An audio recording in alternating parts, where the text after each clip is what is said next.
Can you fight my cousin Bradley? Teased over the rim of his crystal glass. I smiled and said only hand to hand. Knives were optional. He laughed a sharp, condescending sound. Let me guess they called you princess. I looked him dead in the eye and said, Hades. A retired Navy SEAL at the bar dropped his radio. He knew exactly who I was. My name is Jillian. I am 33 years old, and officially, I am a freelance tech support specialist. Unofficially, I am a medically retired Tier 1 intelligence operative. Before I continue this story, let me know where you are watching from in the comments below. Hit like and subscribe if you have ever had to stand up to family who severely underestimated your worth. Growing up in our family meant understanding a very clear hierarchy.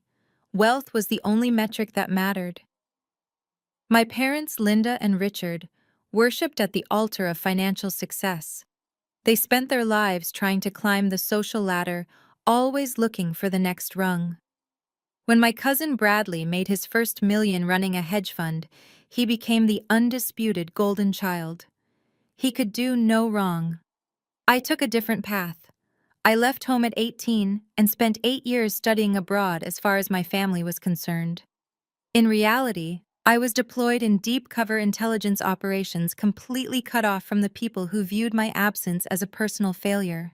Today was the 4th of July. Bradley was hosting his annual summer barbecue at his sprawling estate in the Hamptons. The property was a monument to excess. It was a massive modern glass structure overlooking the ocean with an infinity pool that seemed to drop right into the Atlantic waves. I drove up the winding driveway in my practical sedan, sticking out among the line of luxury sports cars and imported vehicles. I wore plain khaki pants and a simple gray t-shirt, comfortable clothing that allowed me to move freely. It was a habit born from years of tactical training where restrictive clothing could mean the difference between life and death. As I walked around to the back patio, the sheer scale of the event became clear. Caterers carrying silver trays wove through crowds of elite investors, socialites, and beautiful people wearing designer outfits that cost more than my first car. The air smelled of expensive cologne grilled beef and salty ocean wind. A string quartet played contemporary pop songs near a massive outdoor fireplace. It was an intimidating environment for anyone, but I had spent years infiltrating heavily guarded compounds and active war zones. A Hamptons barbecue barely registered on my radar as a threat. I scanned the perimeter out of habit, noting the security cameras, the exits, and the personnel. That was when I first noticed the security contractor standing near the outdoor bar. He was a large man with a rigid posture and a faint scar running along his jawline. I recognized the stance immediately. He was a military veteran, likely special forces. He was scanning the crowd with the same trained eyes I was using. I made sure to keep my movements casual, blending into the background as I navigated the crowded patio. I spotted my parents immediately. Linda and Richard were hovering near the edge of the infinity pool, hanging on to every word that came out of Bradley's mouth. Bradley stood in the center of a group of wealthy men holding court like a king. He wore a crisp white linen shirt unbuttoned just enough to show off his expensive tan. He held a glass of scotch in one hand and used the other to make sweeping, arrogant gestures as he spoke. He thrived on the attention of his peers and the sycophantic devotion of my parents. I walked over to greet my parents, hoping for a quick, polite hello. Instead, my mother looked me up and down with immediate distaste. She took in my plain t-shirt and sensible shoes and sighed heavily. Jillian, she said, her voice tight with disapproval. You could have at least made an effort to dress appropriately. Look at where we are. Everyone here is dressed for a luxury event, and you look like you are about to clean the gutters. My father, Richard, barely glanced at me before turning his attention back to Bradley. Your mother is right, Jillian, he muttered. You always manage to embarrass us. Just stand quietly and do not bother anyone. Bradley noticed my arrival, and his eyes lit up with malicious glee. He loved an audience, and I was his favorite target. Well, look who decided to grace us with her presence, he announced loudly, drawing the attention of the investors around him. It is my little cousin Jill. How is the computer fixing hobby going, Jill? Are people still paying you to plug in their routers? The group of men chuckled, their expensive watches catching the sunlight as they lifted their drinks. I maintained a neutral expression, keeping my breathing steady. I work as a freelance tech support specialist, I replied calmly. It pays the bills. Bradley smirked and took a sip of his scotch. Barely pays them from what I can see, he countered. Tell me, Jill, did you have to take out a loan just to afford the gas to drive out here today? Gas prices are rough right now. I know a lot of people in your tax bracket are struggling to keep the lights on. More laughter erupted from his circle of sycophants. My mother chimed in, eager to show her allegiance to Bradley and distance herself from her disappointing daughter. We offered to help her find a real job at a corporate firm, but she insists on this freelance nonsense. She lacks ambition, Bradley, just like we always discussed. She simply refuses to apply herself to anything meaningful. I stood there listening to my own mother tear me down to impress her wealthy nephew. In my previous life, I had negotiated with warlords and extracted hostages under heavy enemy fire. I had been trained to suppress my emotional reactions to maintain absolute focus on the mission objective. So I just smiled politely and let them talk.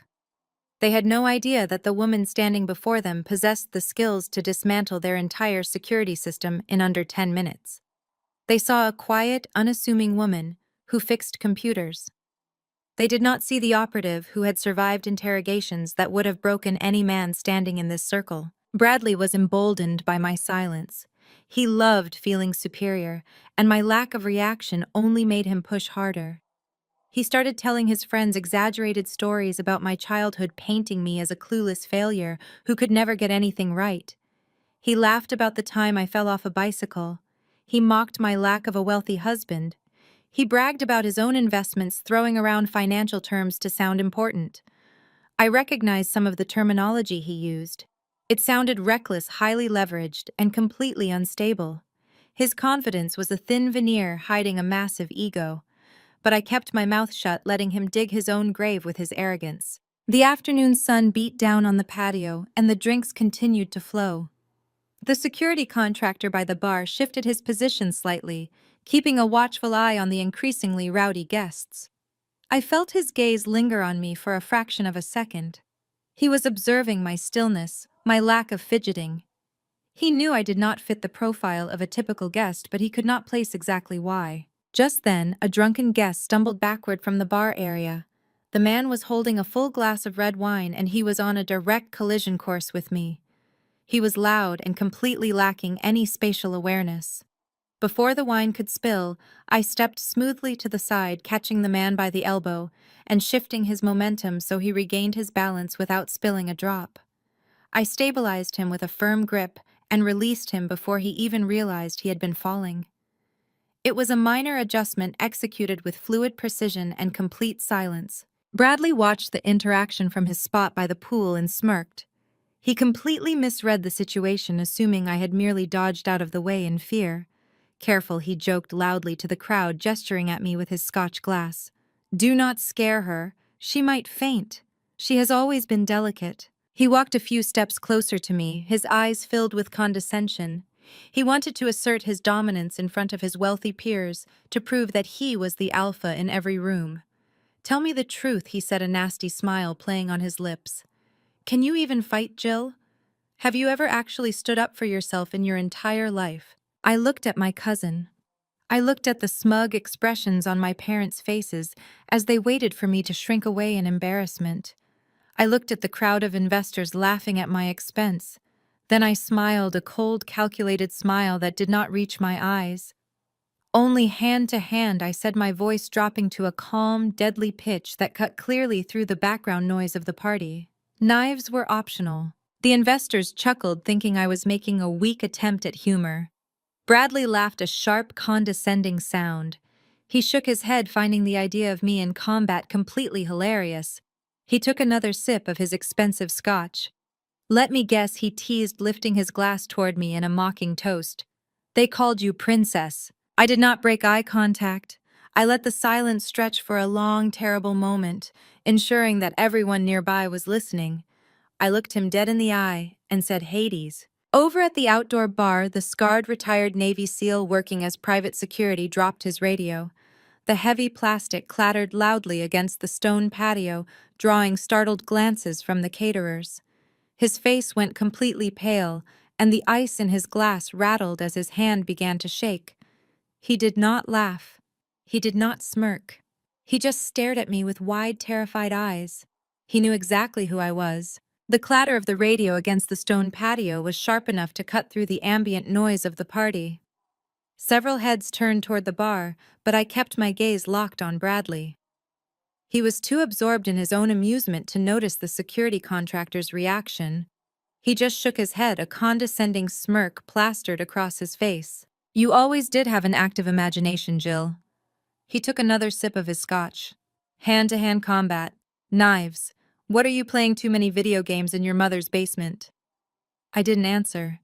I just held his gaze, letting the silence stretch until his smirk wavered slightly. He clearly expected me to argue, to defend myself, to provide more ammunition for his mockery. When I offered nothing, he scoffed and turned back to his sycophants. "Let's go inside," he announced to the group of investors. "I have some new acquisitions I want to show you, things that require a slightly higher clearance level than freelance tech support." The men laughed on cue and followed him toward the massive sliding glass doors that led into the house. My parents lingered for a moment. My mother shot me one last look of absolute disgust before hurrying after Bradley, eager to remain in his orbit. My father simply shook his head and followed her. I was left standing alone by the infinity pool. I turned my attention back to the bar. The security contractor was gone. I scanned the immediate area, my training overriding the brief surge of irritation caused by my family. The contractor hadn't panicked. He had retreated. I noted the exits, the catering staff's movements, and the blind spots in the security camera coverage. I needed a drink, preferably water, to maintain my cover as the dull, unremarkable cousin. I walked toward the bar, but before I could reach it, a hand materialized from the shadows near the kitchen entrance. It didn't grab me. It simply gestured for me to step into the alcove. I stepped out of the bright afternoon sun and into the cooler shaded area near the caterer's staging ground. The security contractor was waiting. Up close, the scar on his jawline was more prominent, a jagged white line against deeply tanned skin. He stood tall, his posture rigid, but his hands were open and visible at his sides, a sign of non-aggression. "Commander Thomas Ford," I said quietly, recognizing him now that I had a closer look. He swallowed hard. "You remember me."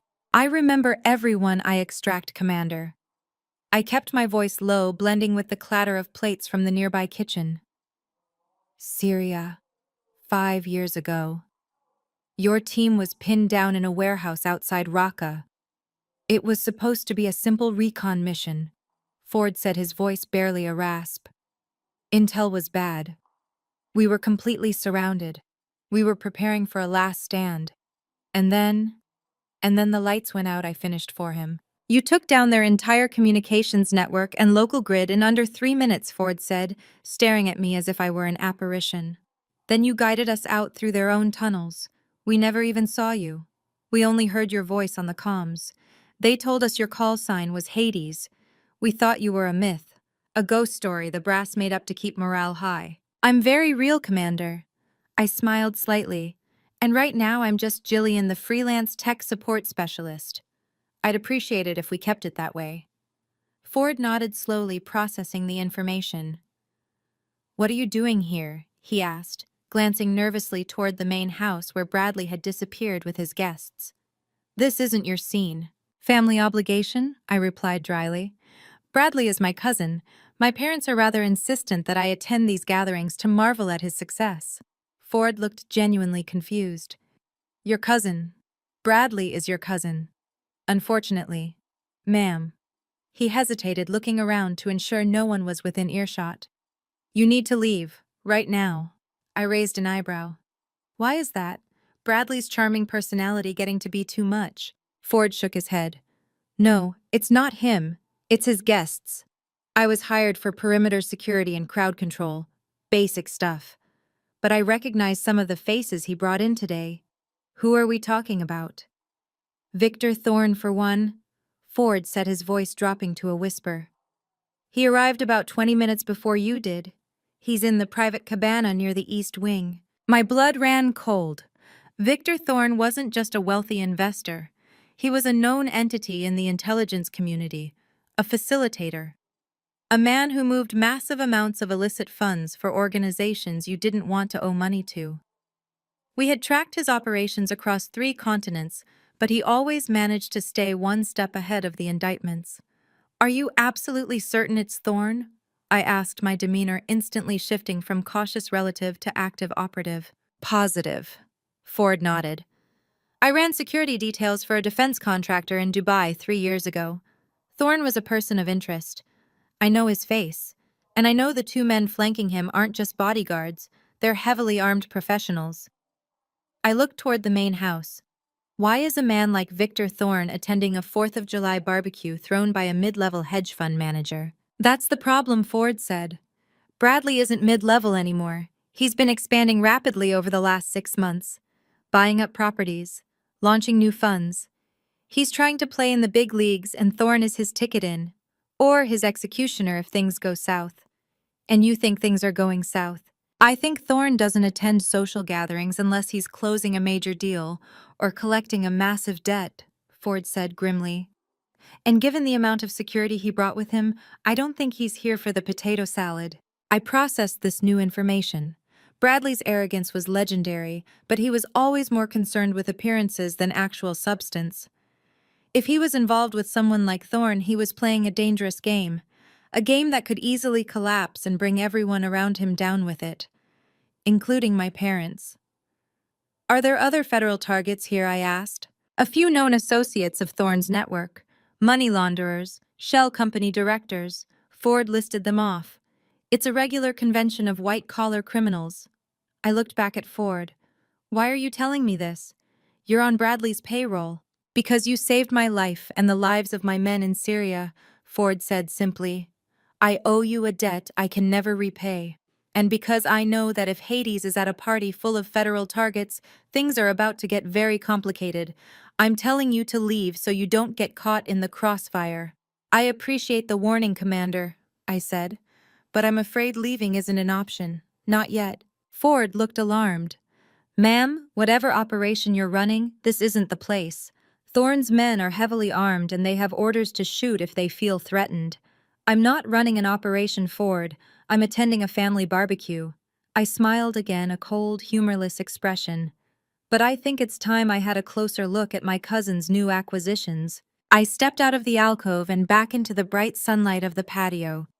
The party was still in full swing. The caterers were circulating with champagne. The string quartet was playing a lively tune. It all looked so perfect, so incredibly curated. But beneath the surface, it was a powder keg waiting to explode. I needed to know exactly what Bradley was involved in. I needed to access his network. And I needed to do it before Thorne decided to close whatever deal he was here for. I walked toward the main house, my posture relaxed, my expression vacant. I was just Jill, the disappointing cousin, wandering aimlessly through a party she didn't belong at. I caught sight of my parents standing near the sliding glass doors, desperately trying to catch the attention of anyone important enough to validate their presence. They looked pathetic, grasping at the coattails of Bradley's manufactured success. I needed to know exactly what Bradley was involved in. I needed a closer look. I walked toward the main house, ready to play my part in this twisted family drama. I stepped into the cool, air-conditioned foyer of the main house. Before my eyes could fully adjust from the bright afternoon sun to the dimmed interior lighting, a heavy hand slammed against the glass door frame right next to my head. I did not flinch. I slowly turned to find Bradley standing uncomfortably close. His face was flushed beneath his expensive tan, and the amber liquid in his crystal glass sloshed dangerously as he gripped it. He had clearly been watching me through the floor-to-ceiling windows, keeping paranoid tabs on his domain. "What exactly do you think you are doing?"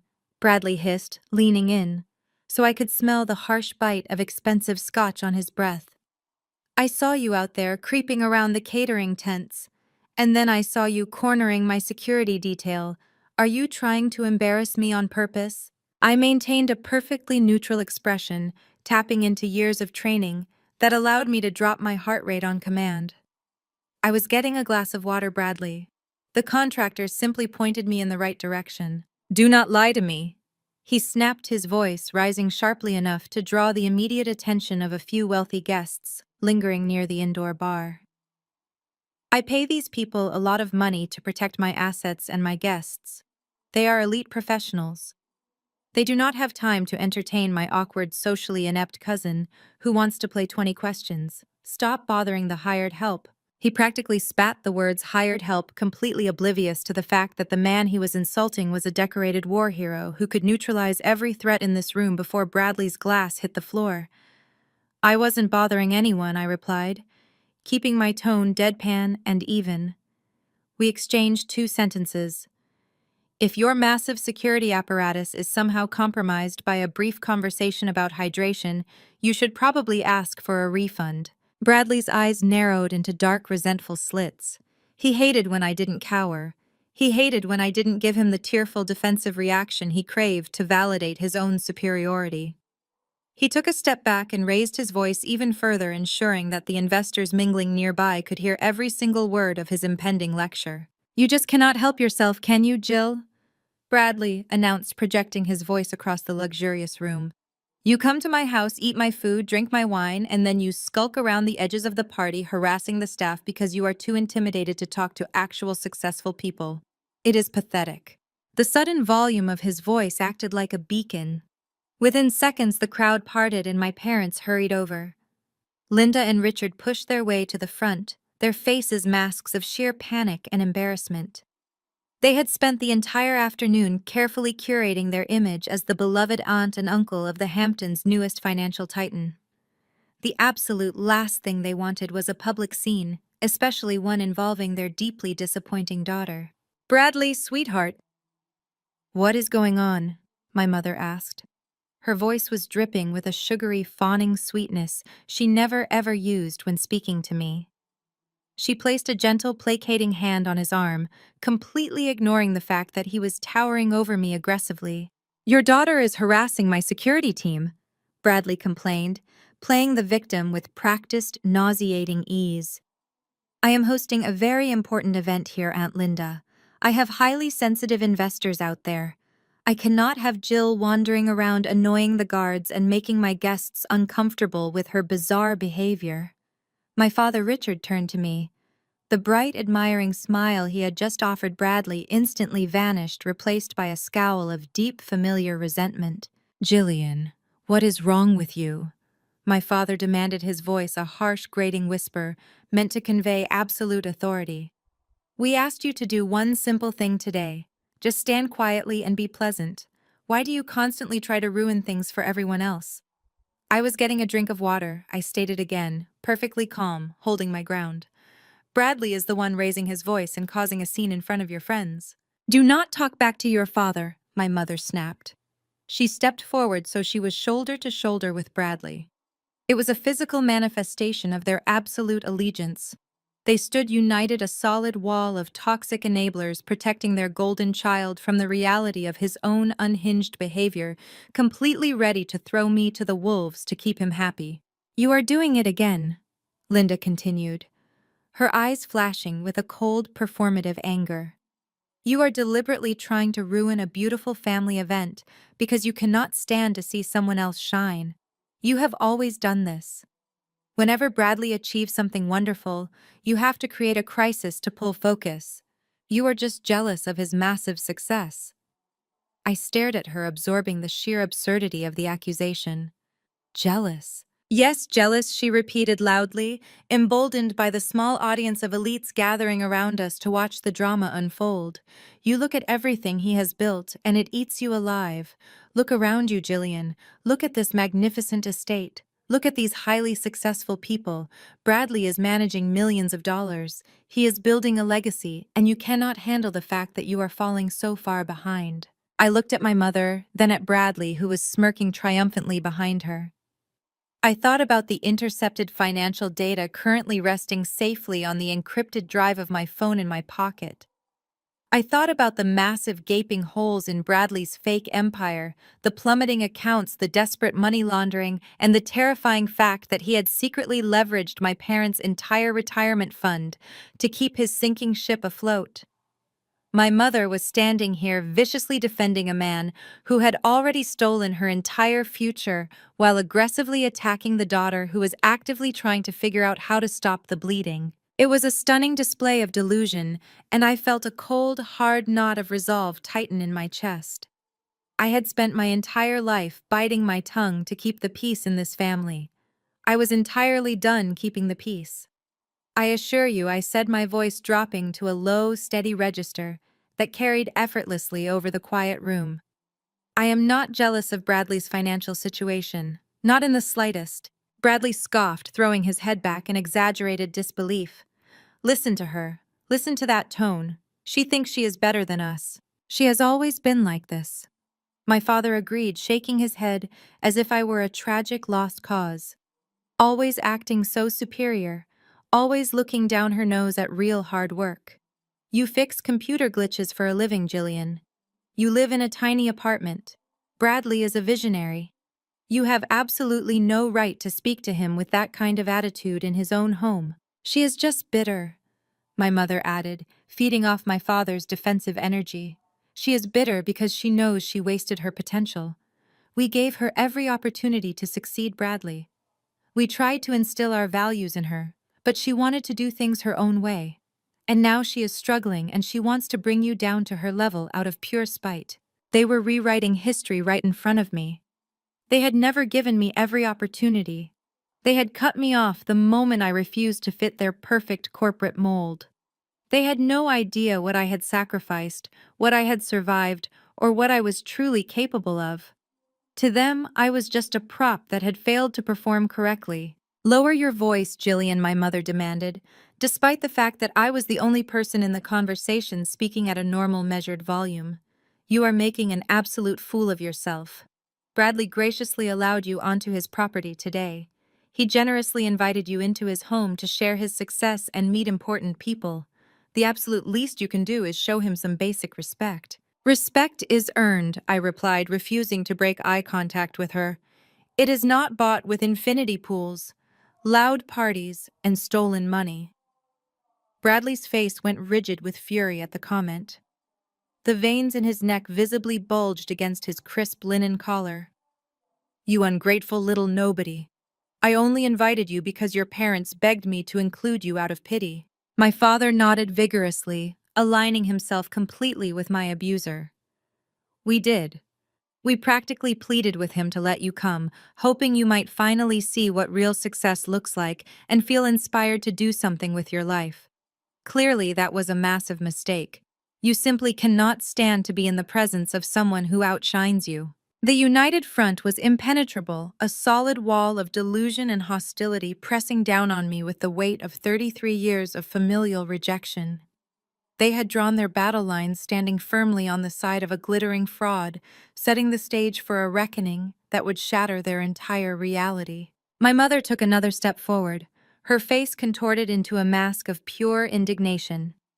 "Why do you always have to seek attention, Jillian?" she shouted, her voice echoing off the vaulted ceilings of the foyer. "It is not enough that you show up looking like a vagrant, but you have to actively try to sabotage the one person in this family who is actually making a name for himself. You disappeared for 8 years studying abroad on some prolonged, ridiculous gap year, while Bradley was here working 90-hour weeks and building an empire from the ground up." She spat the word studying abroad with air quotes and a sneer. That was the story I had given them.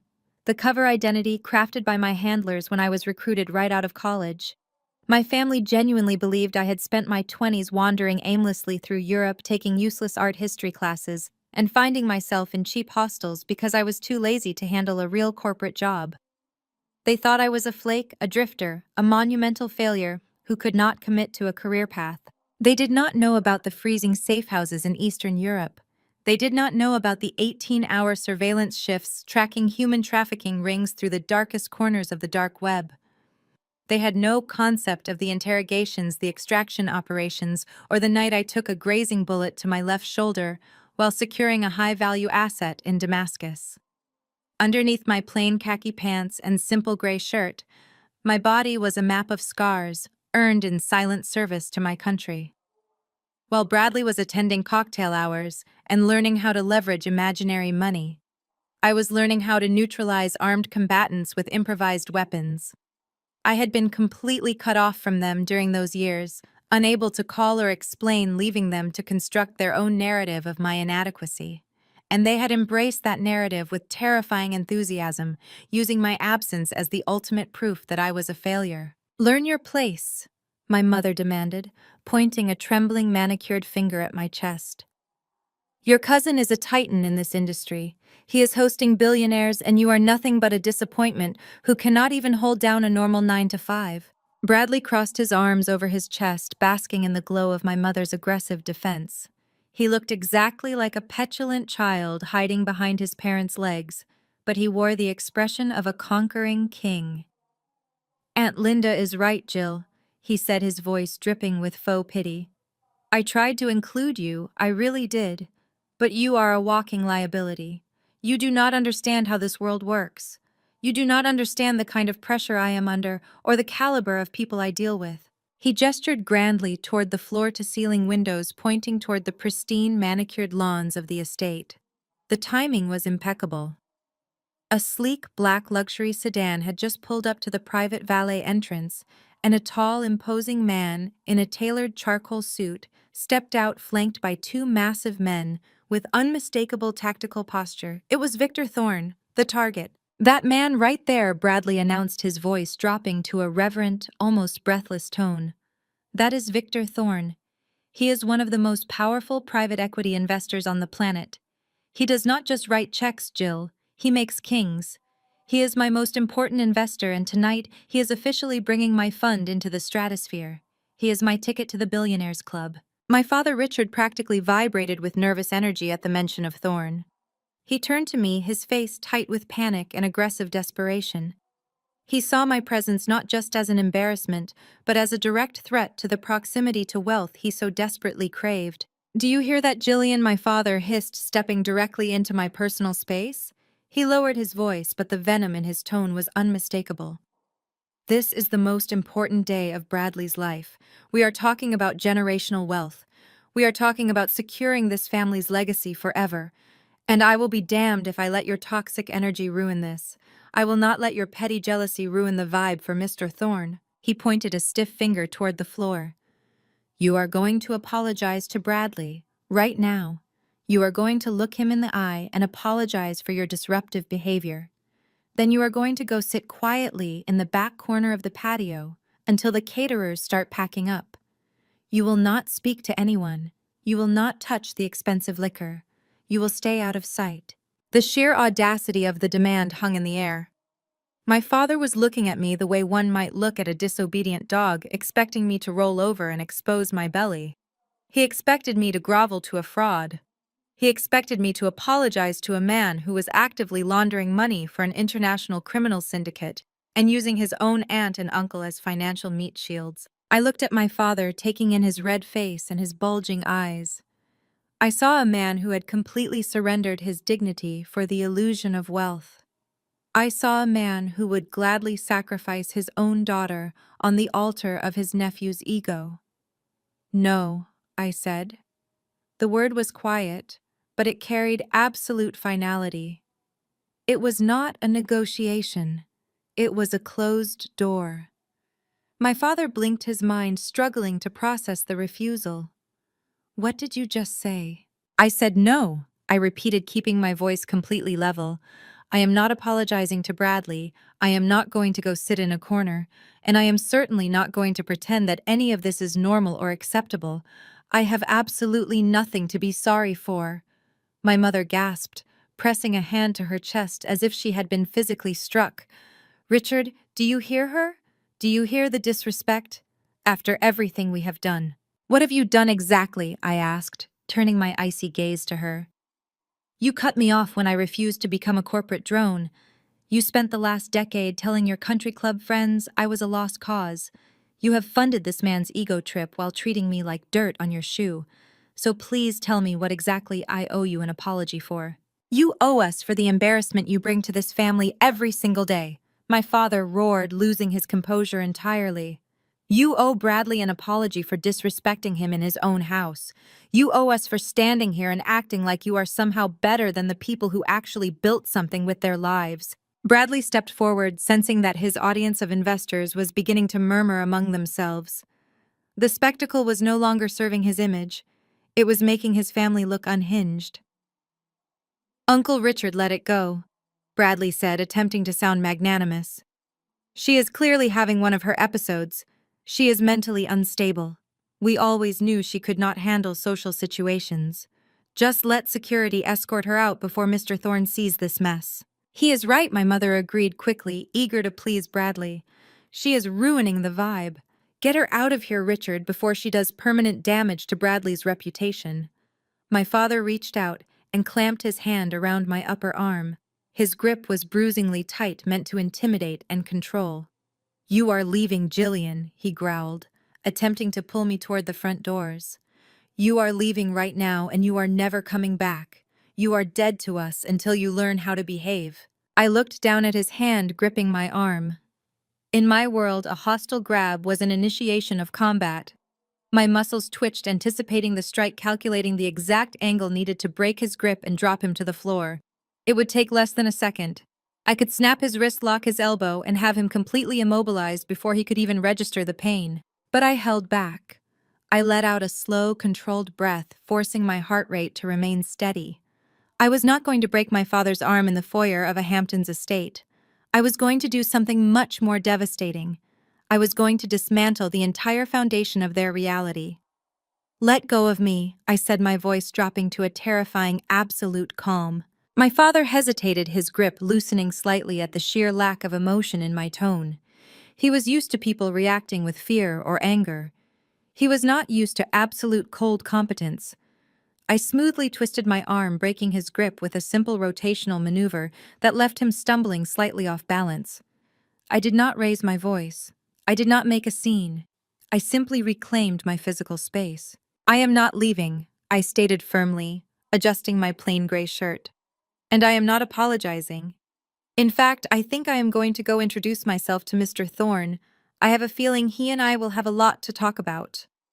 Bradley's face went completely pale.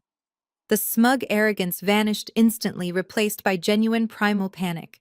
His eyes darted toward the patio where Thorne was currently being greeted by the catering staff. You will do no such thing, Bradley stammered, his voice pitching higher. You are not allowed to speak to him. He is a very important man. You stay away from him, Jill. I mean it. Or what, I challenged, tilting my head. What are you going to do, Bradley? You just fired your best security contractor. Your remaining guards are busy carrying hors d'oeuvres. Who exactly is going to stop me? My parents looked between Bradley and me, completely lost. They could not understand why Bradley was suddenly so panicked. They just saw their disobedient daughter continuing to cause trouble. Jillian, stop this instantly, my mother demanded, grabbing for my arm again. You are acting like a lunatic. You are going to ruin everything. I stepped back, avoiding her grasping hands. The irony of her words was almost poetic. She had no idea how right she was. I was indeed going to ruin everything. But I was not ruining a family gathering. I was demolishing a criminal enterprise. I turned my back on my parents and my sweating, panicked cousin.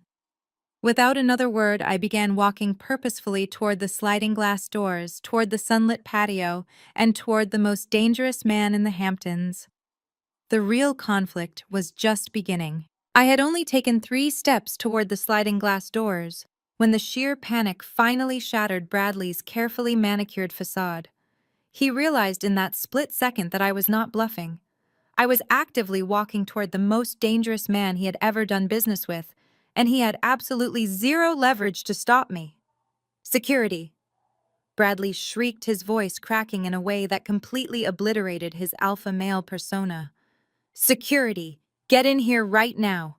The hum of conversation in the foyer and the adjacent rooms died instantly. Wealthy investors, socialites, and catered staff all froze, turning their attention to the spectacle unfolding near the patio entrance. My parents, Richard and Linda, stood frozen in shock, their faces drained of color. They had wanted me gone, but they had not wanted a public scene that would make their golden nephew look like a raving lunatic in front of his financial peers. Commander Thomas Ford stepped through the open sliding doors, moving with the silent, predatory grace that only came from years of operating in the deadliest environments on Earth. He had been watching the entire exchange from the patio, holding his position just out of sight, listening to every toxic word my family had thrown at me. The sunlight caught the jagged white scar along his jaw as he entered the air-conditioned foyer, his eyes locked on Bradley. "There you are!" Bradley spat, his face purple with rage. He pointed a trembling finger directly at my chest. "Grab her. Grab her right now and throw her off my property. Drag her out by her hair if you have to.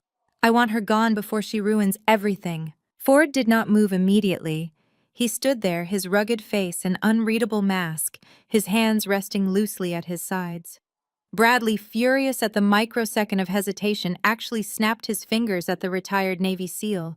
It was a sharp, disrespectful sound, the exact kind of gesture one might use to summon a disobedient dog. "Did you hear me?" Bradley barked, stepping closer to Ford and puffing out his chest in a laughable display of manufactured dominance. "I pay you an absolute fortune to keep trash out of my house.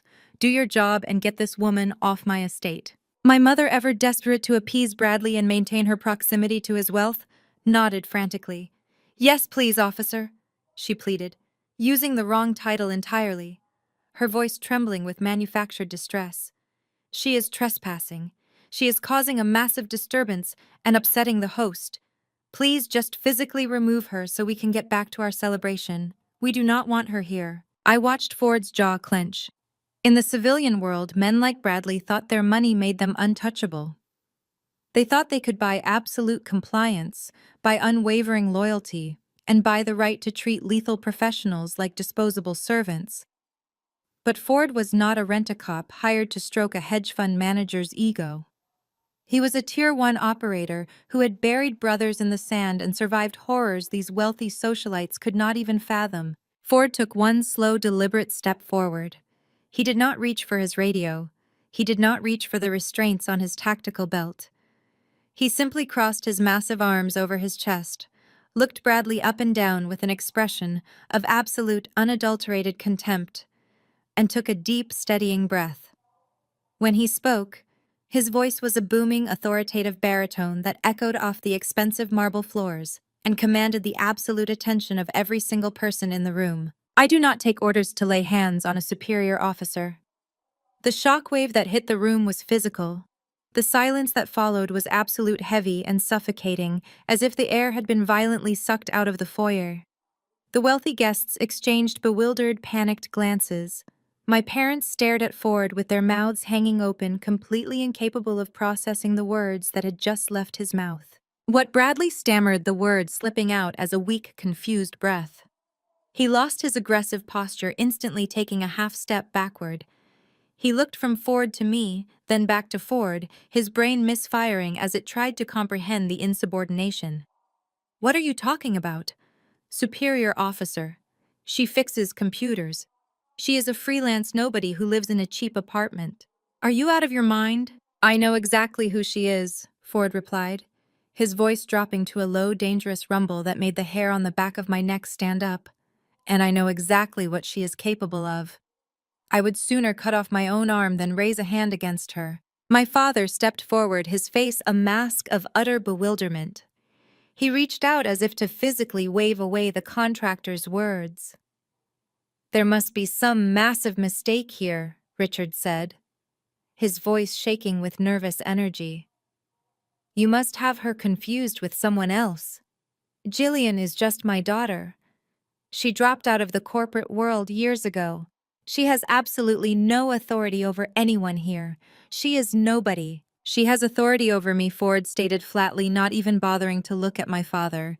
"And out of respect for that fact, I am suggesting you all step back and give her whatever space she requires."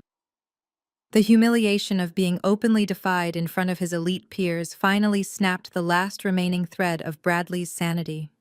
His face contorted into a mask of pure infantile rage. He pointed a shaking finger an inch from Ford's broad chest, his voice reaching a hysterical pitch. "You are fired!" Bradley screamed, spittle flying from his lips. You are fired right here, right now. You will not see another dime from me. Pack your gear, take your people, and get off my property before I have the real police arrest you for trespassing. Ford did not flinch. He did not argue. He did not attempt to defend his job or his paycheck. He simply offered a slow, calm nod of acknowledgement.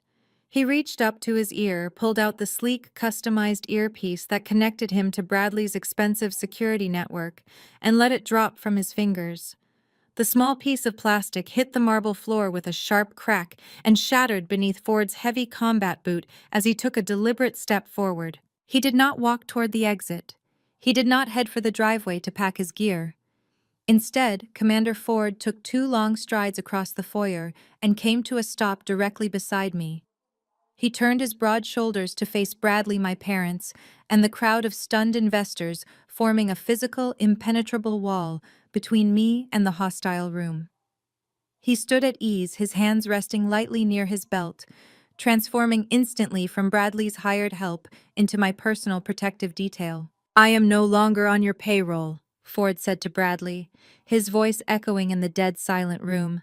Which means I am no longer obligated to tolerate your disrespect. I stand with her. I looked up at the scarred veteran standing shoulder to shoulder with me. We had never formally met in the field.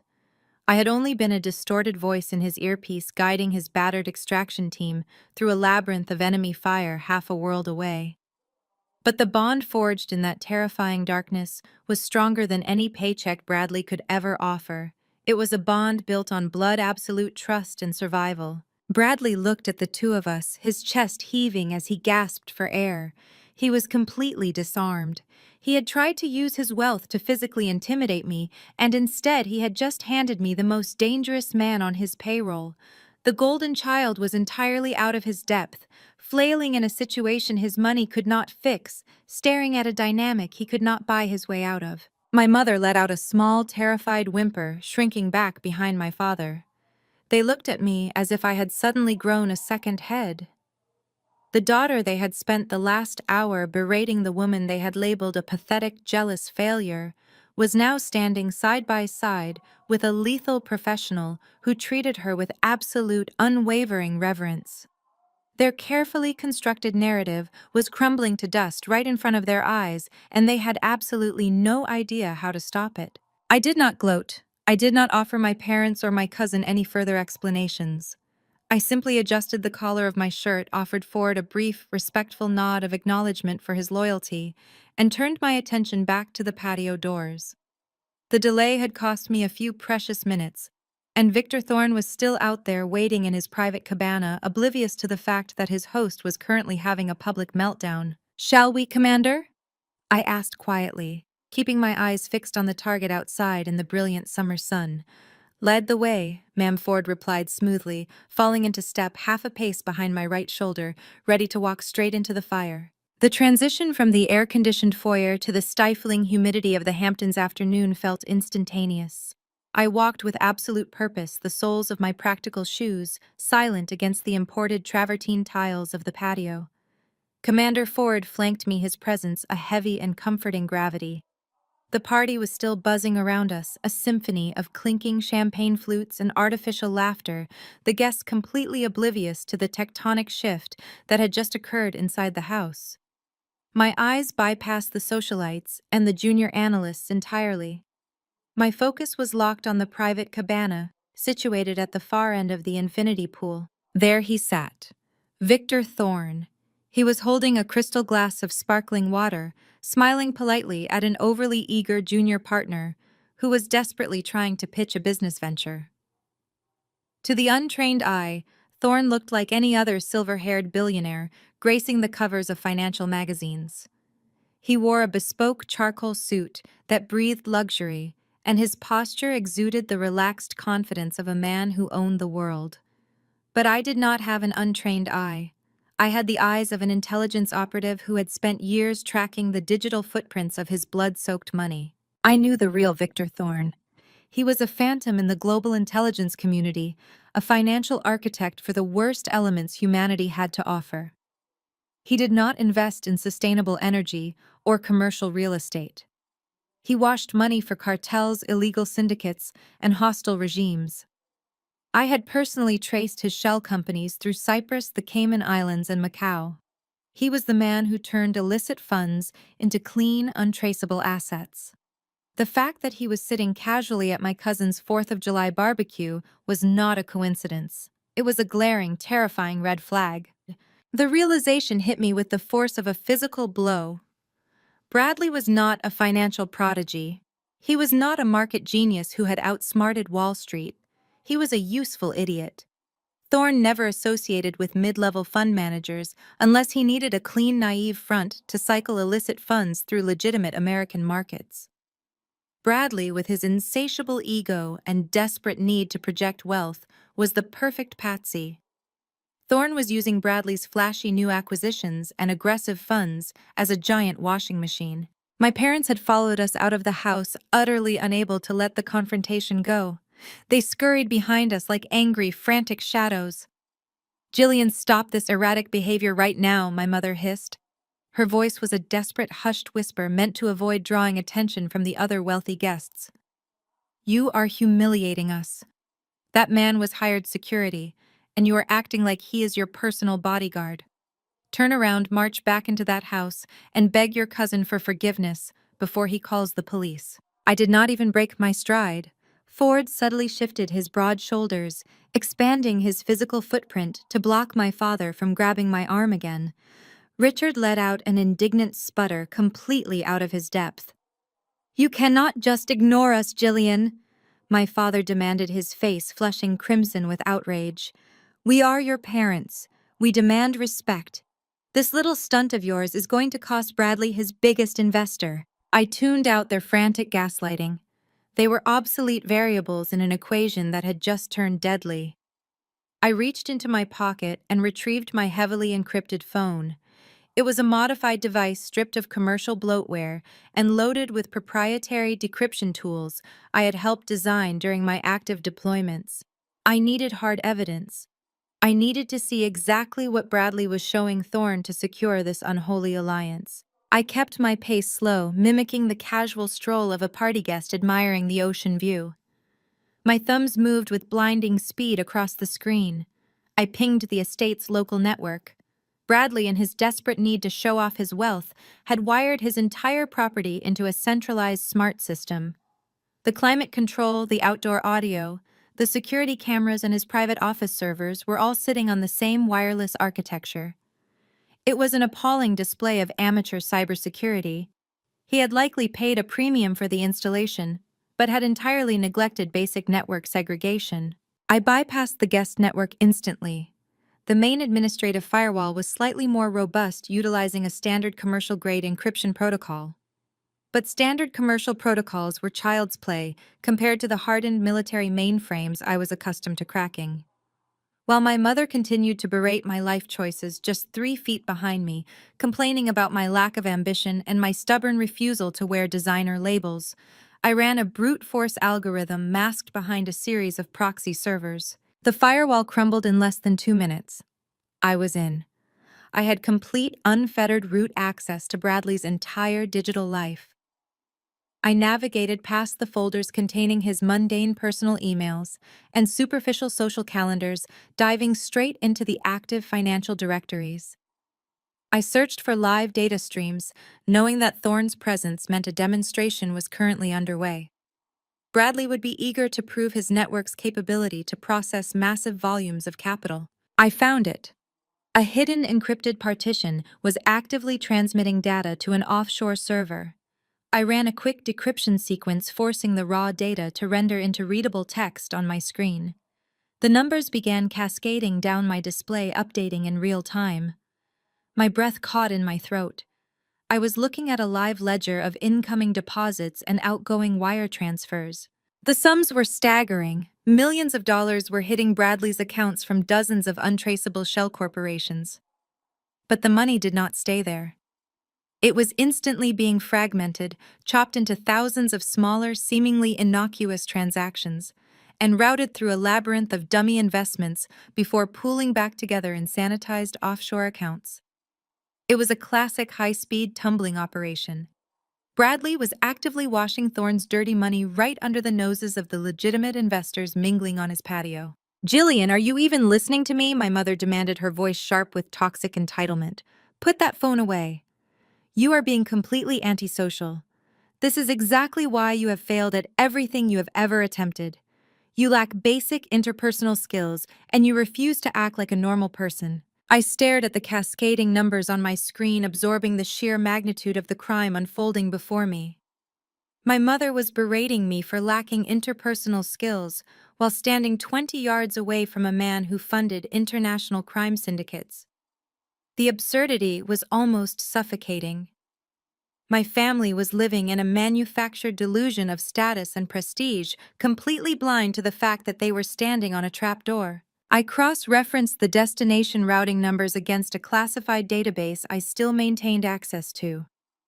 The ping returned an immediate match. The accounts receiving the cleaned funds belonged directly to Victor Thorne's primary syndicate. There was no ambiguity, no room for error. Bradley was fully compromised. He was not just a terrible cousin. He was a federal criminal aiding an international threat. Ford glanced down at my screen. His tactical training allowed him to recognize the structure of a financial intercept, even if he could not read the specific routing numbers. His jaw tightened. He shifted his weight, his eyes sweeping the perimeter with intensified scrutiny. He recognized the shift in the mission parameters. We were no longer dealing with a domestic dispute over a barbecue. We were standing in the middle of a high-stakes criminal enterprise surrounded by hostile actors. I locked the data stream onto my screen, ensuring the live feed would continue to update in real time. I slipped the phone into the palm of my hand, keeping the screen obscured from my parents' line of sight. The time for observation was over. I had the intelligence. I had the proof. Now it was time to deploy it. I set my sights firmly on the private cabana. Victor Thorne was still sipping his sparkling water, looking incredibly bored by the junior partner speaking to him. He was completely unaware that the ghost who had tracked him across the globe was currently walking across the manicured grass of a Hamptons estate, bringing his entire empire straight to his doorstep. I adjusted my posture, letting the final remnants of the disappointing cousin persona fall away. Hades was taking the field. I moved across the pristine lawn with measured, deliberate steps, leaving the frantic chorus of my family behind me. Bradley was practically hyperventilating, his expensive leather shoes slipping audibly on the wet pool deck as he tried to intercept my path. He shouted my name, his voice cracking under the strain of absolute panic, demanding that I stop threatening to have me arrested, threatening to destroy my life.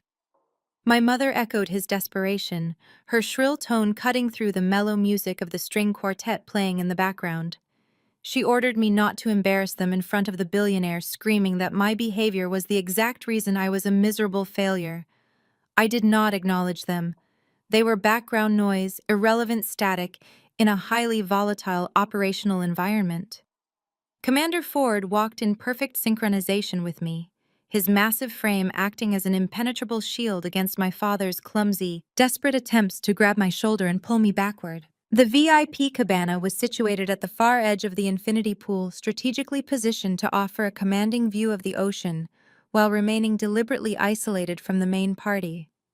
It was a masterpiece of manufactured exclusivity, draped in sheer white linen and furnished with plush, oversized seating that cost more than most people earned in a decade. To the wealthy socialites mingling nearby, it looked like a glamorous lounge reserved for the elite. To me, it looked like a tactical nightmare. It had only one primary exit, flanked by heavy decorative planters that severely restricted mobility. Two of Thorne's men stood at the periphery, trying to blend in as standard private security, but their stance gave them away immediately. They were balanced on the balls of their feet, hands resting casually but purposefully near their waistbands, their eyes scanning the crowd with cold, predatory efficiency. They noticed Ford the second we approached. A silent communication passed between the armed men, a mutual recognition of apex predators entering the same confined space. I stepped under the shade of the cabana awning. The temperature dropped by several degrees, but the tension in the air spiked exponentially. Victor Thorne sat lounging on a pristine white sofa, a picture of relaxed affluence. A junior associate from Bradley's firm was standing in front of him, sweating profusely in his tailored suit, babbling nervously about projected quarterly returns, emerging market synergies, and aggressive portfolio diversification. Thorne was barely listening. His pale blue eyes stared blankly out at the ocean, his expression one of profound, heavy boredom. He was a man who moved billions in illicit capital for the most dangerous organizations on the planet. Listening to a 20-something finance bro pitch a standard mutual fund must have felt like absolute torture. I did not wait for an invitation or a polite break in the conversation. I simply stepped right between the sweating associate and the heavy marble coffee table, cleanly cutting off his line of sight to Thorne. "I think your projections are fundamentally flawed," I said. My voice was smooth, conversational, and entirely devoid of the frantic anxiety that permeated the rest of the party. The junior associate stopped mid-sentence, his mouth hanging open in shock at the sudden intrusion. Thorne shifted his gaze from the ocean to me. For a fraction of a second, his eyes registered mild annoyance at being disturbed by a woman in a plain gray t-shirt and khaki pants. He likely assumed I was a confused caterer, a lost relative, or a drunken guest wandering out of bounds. "Excuse me," the associate sputtered, his face flushing crimson with indignation. "We are in the middle of a highly private meeting. You cannot just walk in here. You need to leave immediately before I call security." I ignored the associate entirely, keeping my eyes locked squarely on Thorne. "Your risk assessment model relies entirely too heavily on traditional offshore havens." I continued, leaning casually against the edge of the marble table to establish my physical presence in his space. "But you are completely ignoring the massive vulnerabilities in your localized transit accounts. For instance, relying on an archaic, unsecured routing structure for your primary liquidity is incredibly short-sighted." Thorne's polite, bored facade remained intact, but his posture stiffened just a fraction of an inch. He placed his glass of sparkling water on the table, the ice clinking softly against the crystal. He studied me with a new, sharp intensity. "And who might you be, young lady?" Thorne asked. His voice was a rich, cultured baritone that expertly hid decades of ruthless criminality and violence. "Someone who understands the extreme fragility of a digital ledger?" I replied, offering a polite, businesslike smile that mirrored his own false civility. "Let us take a purely hypothetical scenario. If an investor were moving massive amounts of capital through a shell entity, say using the routing sequence 724, followed by 918, and terminating at 330. That specific transit corridor is currently experiencing severe latency issues. The data packets are entirely exposed. The firewall protecting them is practically non-existent. Any competent analyst could trace that liquidity straight back to the source in a matter of minutes." The numbers I had just spoken were not hypothetical. They were the exact classified routing sequences of Thorne's most secure money laundering pipelines, the very corridors he was currently using Bradley's unsecured network to exploit. These were numbers that only his innermost circle of financial architects and a select few federal intelligence directors knew existed. The transformation in Victor Thorne was instantaneous and terrifying to witness. The cultured, bored billionaire vanished in a heartbeat. The color drained completely from his face, leaving his skin a sickly ashen gray. His pale blue eyes widened, the pupils contracting sharply as his highly calculating brain processed the catastrophic breach of his entire criminal empire. He stared at me, his mind racing to calculate how a plain-clothed woman at a Hamptons barbecue had just casually recited the specific coordinates to his heavily guarded financial stronghold. He knew instantly that I was not a caterer. I was not a lost relative. I was a direct, lethal threat that had walked right past his defenses. The silence in the cabana stretched into a suffocating vacuum, heavy with the promise of violence. The junior associate, completely oblivious to the deadly subtext of the conversation, tried to interject again to save his pitch. "I have absolutely no idea what routing numbers you are talking about, but this is highly inappropriate," the associate stammered. Thorne silenced him with a single sharp raise of his hand. His eyes never left mine. He did not shout. He did not make a scene. He was a professional survivor who understood that raising his voice would only draw unwanted attention to a highly compromised position. Instead, Thorn made a microscopic movement with his left hand, a subtle, practiced gesture directed at the two massive men standing at the periphery of the cabana. It was a silent command, a tactical shift from passive observation to active containment. The bodyguards responded with terrifying synchronization. They dropped their facade of casual security instantly. The man on the left, a heavily built operative with the cold eyes of a seasoned mercenary, stepped smoothly across the threshold of the cabana, physically blocking the primary exit. He widened his stance, his right hand moving deliberately to rest flat against his suit jacket, hovering directly over a concealed weapon.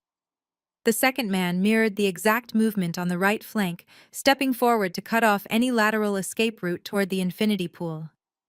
They moved with mechanical precision, executing a kill box maneuver designed to trap a target in a confined space. The geometry of the cabana had fundamentally changed. What was once a luxurious seating area was now a lethal tactical trap. I was boxed in cornered between the heavy marble table, the sprawling white sofa, and two heavily armed men who were waiting for a single nod from Thorn to end my life. Behind me, I could hear Bradley finally reaching the edge of the cabana. His breath was ragged, his voice pitching into a hysterical whine as he realized he had completely lost control of his own party. "Mr. Thorne. I am so sorry," Bradley gasped, practically shoving his own associate out of the way to reach the front. "She is my cousin. She is mentally unwell. She has episodes like this. I am having security remove her right now. Please forgive this interruption." Bradley was entirely oblivious to the fact that the atmosphere in the room had shifted from a social faux pas to a lethal standoff. He reached out intent on grabbing my shoulder to drag me away by force. But Commander Ford moved faster. Ford stepped seamlessly into the narrowing gap between the two advancing bodyguards, his massive frame disrupting their clear line of sight. He did not draw a weapon, but his presence was a physical barricade. He angled his body slightly, protecting my blind spot, while simultaneously establishing a dominant tactical position over Bradley. Thorne's men recognized the shift immediately. They locked eyes with Ford, silently calculating the immense cost of engaging a Tier 1 operator in close quarters. I did not break eye contact with Thorne. The trap was set, the exits were blocked, and the threat of catastrophic violence hovered inches away, but my heart rate remained perfectly steady. I had walked into this cabana fully aware of the tactical disadvantages. I had deliberately triggered the trap to ensure Thorne understood the absolute certainty of his own destruction. As I was saying, I continued, my voice cutting cleanly through Bradley's frantic apologies and the heavy metallic tension of the standoff. The latency issues are fatal. The architecture is entirely compromised. I strongly suggest you reconsider your current operational strategy before the entire network collapses permanently. Thorne stared at me, the muscles in his jaw ticking rapidly as he weighed his options. The plain gray shirt, the sensible shoes, the calm demeanor, he was putting the pieces together, recognizing the unmistakable signature of a ghost operative who had just checkmated him in broad daylight. Bradley's complete inability to read a room was matched only by his staggering arrogance. He did not see the lethal standoff between Commander Ford and Victor Thorne's heavily armed security detail. He did not recognize the microscopic shifts in posture that indicated highly trained men preparing for a gunfight. In Bradley's narrow, money-obsessed mind, the only crisis occurring was a social one. He saw his disappointing, impoverished cousin, speaking out of turn, to his billionaire ticket to the elite class, and his fragile ego demanded immediate physical correction. He lunged forward, shoving his own sweating junior associate out of the path, his face a mottled mask of crimson fury. He reached out with a heavy manicured hand and clamped his fingers down hard on my left bicep. It was an aggressive, punishing grip, the kind of grab designed to inflict pain and assert absolute patriarchal dominance. He intended to physically drag me out of the cabana, fully expecting me to stumble backward in tears and submission, just as I had always done when we were children. The moment his fingers dug into my flesh, the civilian world evaporated. 33 years of family conditioning vanished instantly, overridden by a decade of deep-cover tactical survival training. Muscle memory forged in the blood and dust of hostile territories took absolute control. I did not think. I simply reacted to a hostile physical threat entering my immediate perimeter. My response was not angry or emotional. It was a fluid surgical application of extreme violence. Before Bradley could even inhale his next breath to shout at me, the entire geometry of his world inverted.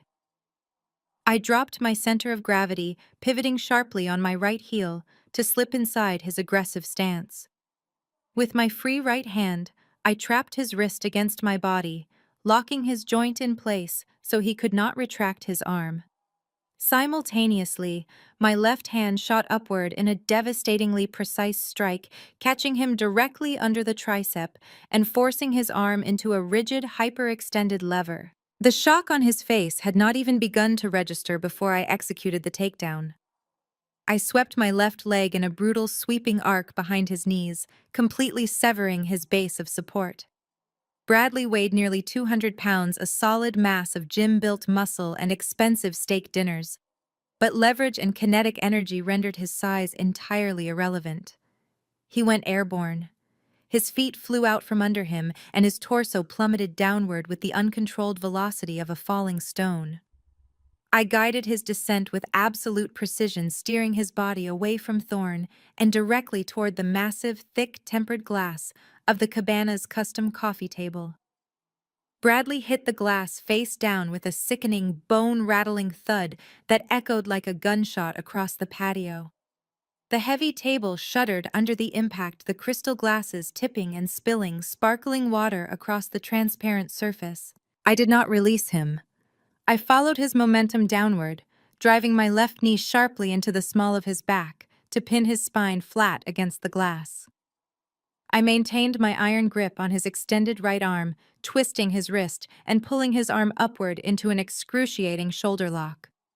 I locked the joint exactly 1 millimeter away from the absolute breaking point. A single twitch, a single ounce of added pressure, and his rotator cuff would tear, his shoulder would dislocate, and the bone would snap under the torque.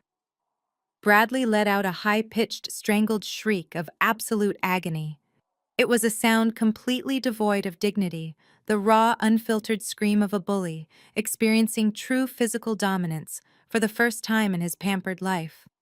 He flailed his free arm, his expensive leather shoes scrambling desperately against the imported patio tiles, but he was entirely trapped, immobilized by a woman half his size. The immediate aftermath was a tableau of absolute chaos.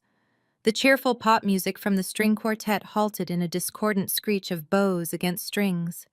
The ambient chatter of the barbecue vanished, replaced by the sound of shattering glass as wealthy guests dropped their champagne flutes in sheer terror. Across the patio, my mother let out a blood-curdling hysterical scream. She pushed through the crowd, her hands flying to her face in abject horror, unable to comprehend the visual reality of her golden nephew pinned like a helpless animal beneath my knee.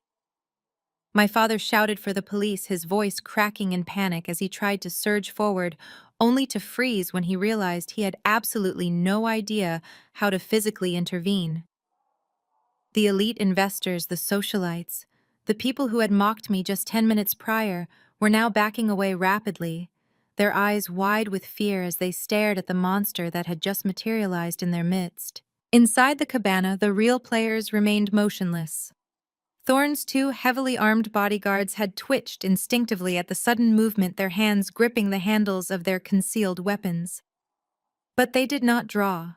Commander Ford had shifted his stance the microsecond I moved, angling his massive frame to perfectly block their line of fire. Ford did not look at Bradley. He kept his cold, dead eyes locked squarely on Thorne's men, a silent promise that if they pulled a trigger, they would die before their weapons cleared their holsters. Victor Thorne remained seated on the pristine white sofa, completely untouched by the violence that had just erupted inches from his knees. He looked down at Bradley's mashed, sweating face, pressed against the glass, and then he looked up at me.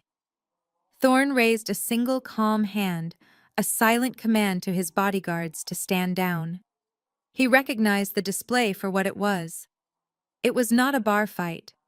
It was a demonstration of absolute, lethal competence. I had neutralized a hostile threat in under 2 seconds, without breaking my gaze from the primary target. Beneath my knee, Bradley was hyperventilating, his chest heaving against the hard glass. "Get off me!" he sobbed, the tears mingling with the spilled sparkling water on the table.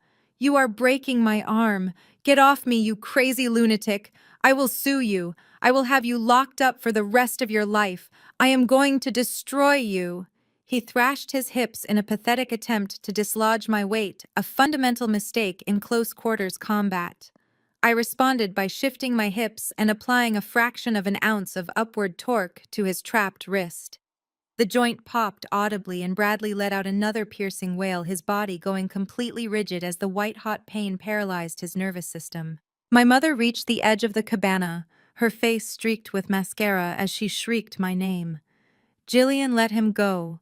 Right now," Linda screamed, her hands waving frantically in the air. "Are you out of your mind? You are breaking his arm. Somebody help him. Someone call the authorities." She took a step toward the marble table, fully intending to physically pull me off her precious nephew, but Commander Ford simply extended one massive arm, blocking her path with the immovable force of a concrete wall. My mother crashed into his forearm and bounced off, entirely incapable of breaching the perimeter. I leaned down, bringing my face mere inches from Bradley's ear. I did not shout. I did not raise my voice to match his hysteria or my mother's deafening screams. I spoke in a calm, soothing whisper that cut right through his blind panic. "Do not move, Bradley," I advised him softly. "The human shoulder is an incredibly fragile mechanism.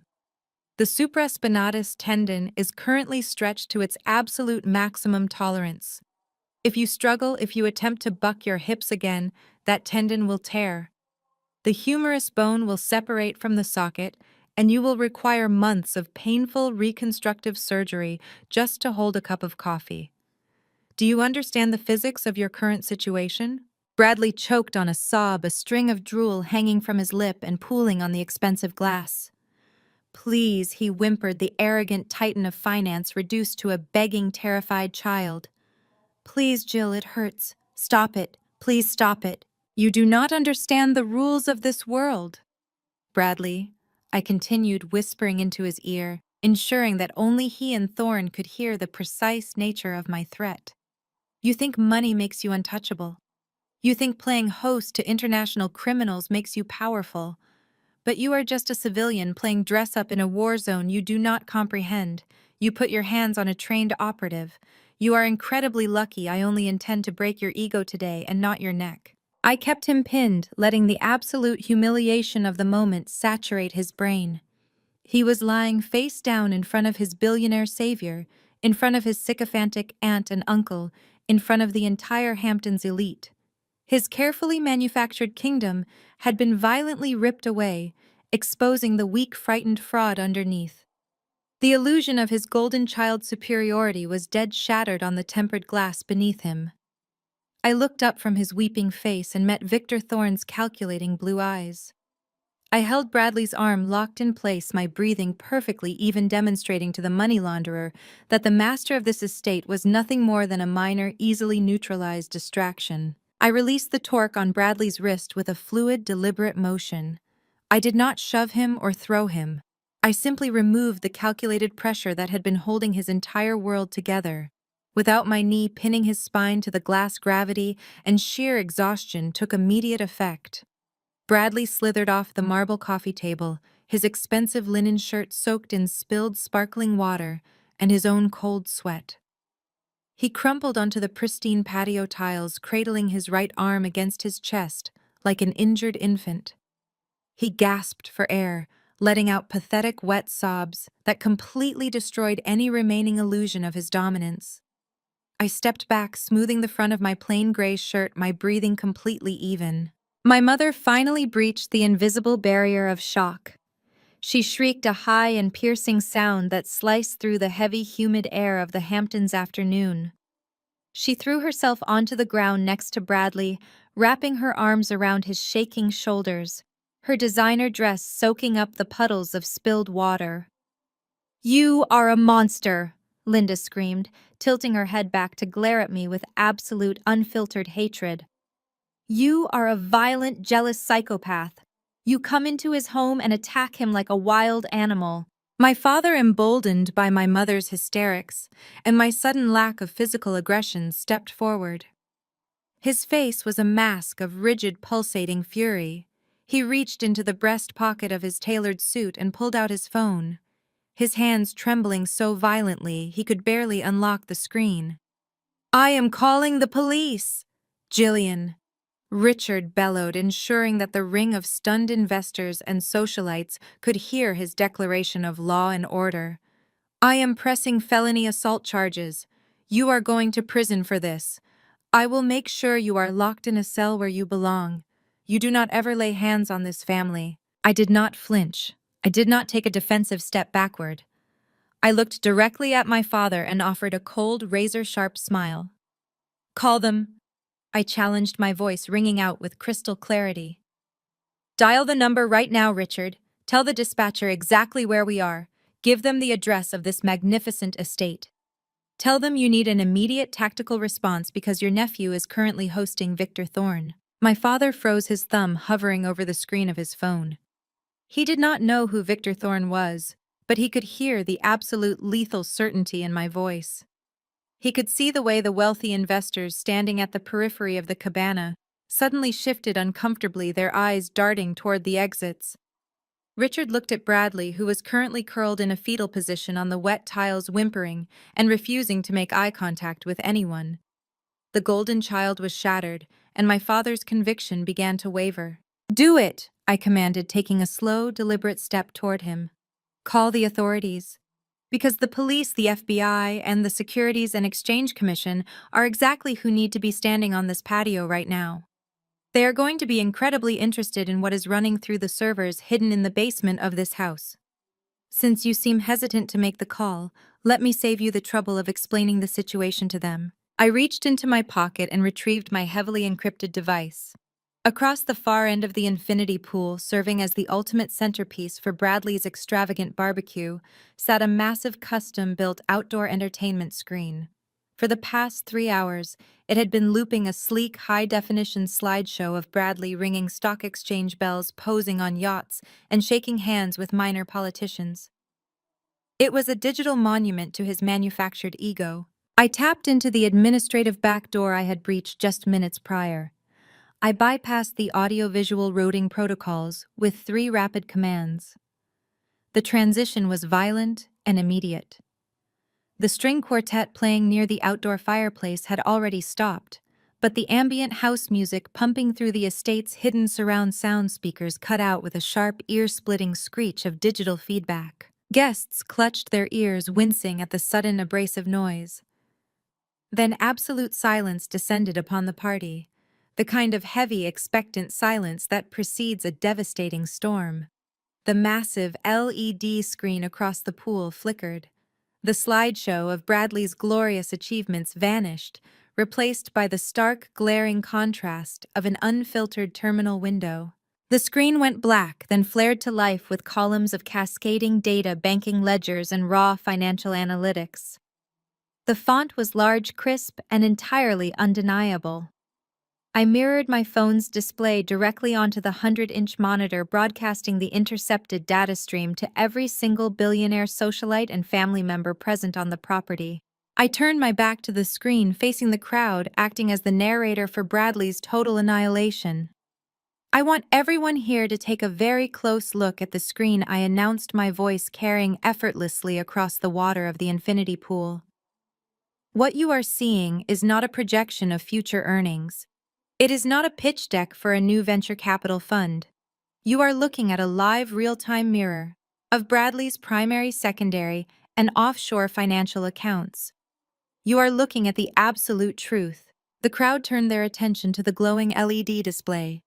The numbers scrolling across the screen were glaringly, violently red. I highlighted the summary row at the bottom of the master ledger, magnifying the digits so that even the guests standing by the driveway could read them. The negative balances were staggering. They were not just missing a few investment targets.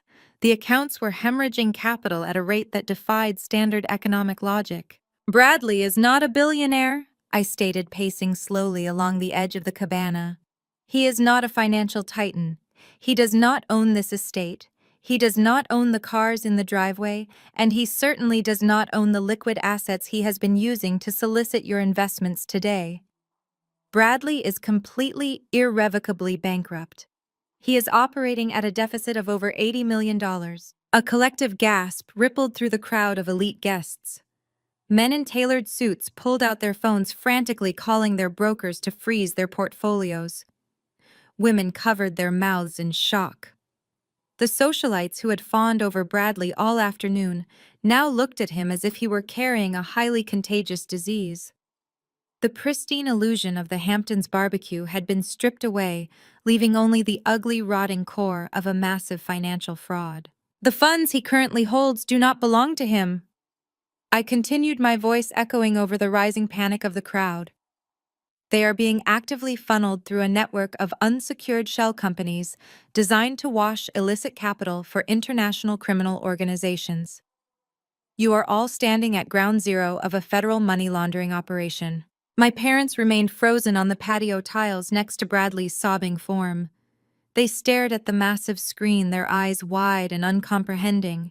The numbers were too large, the deficit too deep for their minds to immediately process. Linda clutched Bradley's ruined linen shirt, shaking him gently, as if trying to wake him from a nightmare. "Bradley," she whispered, her voice trembling with rising panic. "Bradley, tell them she is lying. Tell them this is a trick. Tell them it is a fake screen." Bradley could not answer. He just buried his face in his hands, letting out a long, agonizing moan that confirmed everything I had just revealed. He lacked the strength to formulate a lie, stripped entirely of his defense mechanisms by the physical pain in his shoulder and the digital exposure of his crimes. He was a hollow shell, a boy who had played a dangerous game and lost everything in a matter of minutes. I looked down at my mother, watching the denial battle, the terrifying reality settling into her bones. She looked from the red numbers on the screen back to her golden nephew, the life she had idolized, turning to ash in her hands. "I wanted you to call the police, Richard," I reminded my father, who was still clutching his phone in a white-knuckled grip. "I wanted you to invite the authorities onto this property so they could see exactly what your golden nephew has been doing behind closed doors. So please make the call. Let us see how quickly Bradley's friends run for the gates when the federal agents arrive to audit those bleeding red accounts. Let us see how much this family legacy is really worth." The crowd of investors and socialites did not wait for my father to make the call. The sheer mention of federal audits, money laundering, and illicit offshore accounts sent them scrambling like rats exposed to sudden light.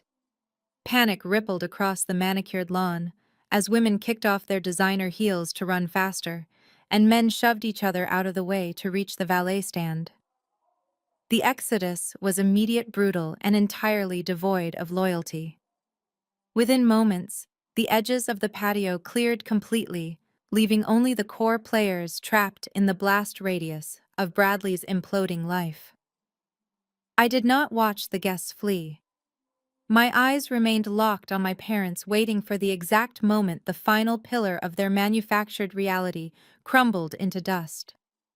I tapped the screen of my encrypted device one more time, swiping past the master ledger to open a heavily guarded secondary directory. The massive outdoor display flickered, zooming in on a single neatly formatted spreadsheet. The red glow of the negative balances reflected ominously across the surface of the infinity pool. "You see, Richard?" I said, projecting my voice so it rang clearly over the sound of retreating cars and revving engines. A Ponzi scheme of this staggering magnitude requires a constant, massive influx of fresh capital just to keep the illusion afloat.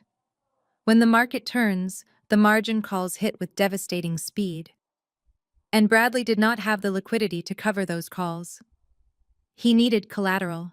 He needed physical assets he could leverage quietly, without triggering alarm bells in his primary criminal syndicate. I highlighted a specific column on the screen, illuminating a block of text in glaring white against the dark terminal background. Take a very close look at the names listed on those asset transfer forms. Read the account numbers.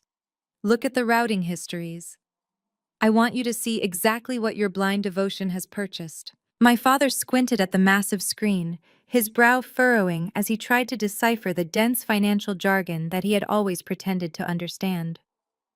My mother, still kneeling beside Bradley on the wet tiles, slowly lifted her head. I watched her lips move silently as she read the text projected 50 feet away. The names on the screen were Linda and Richard.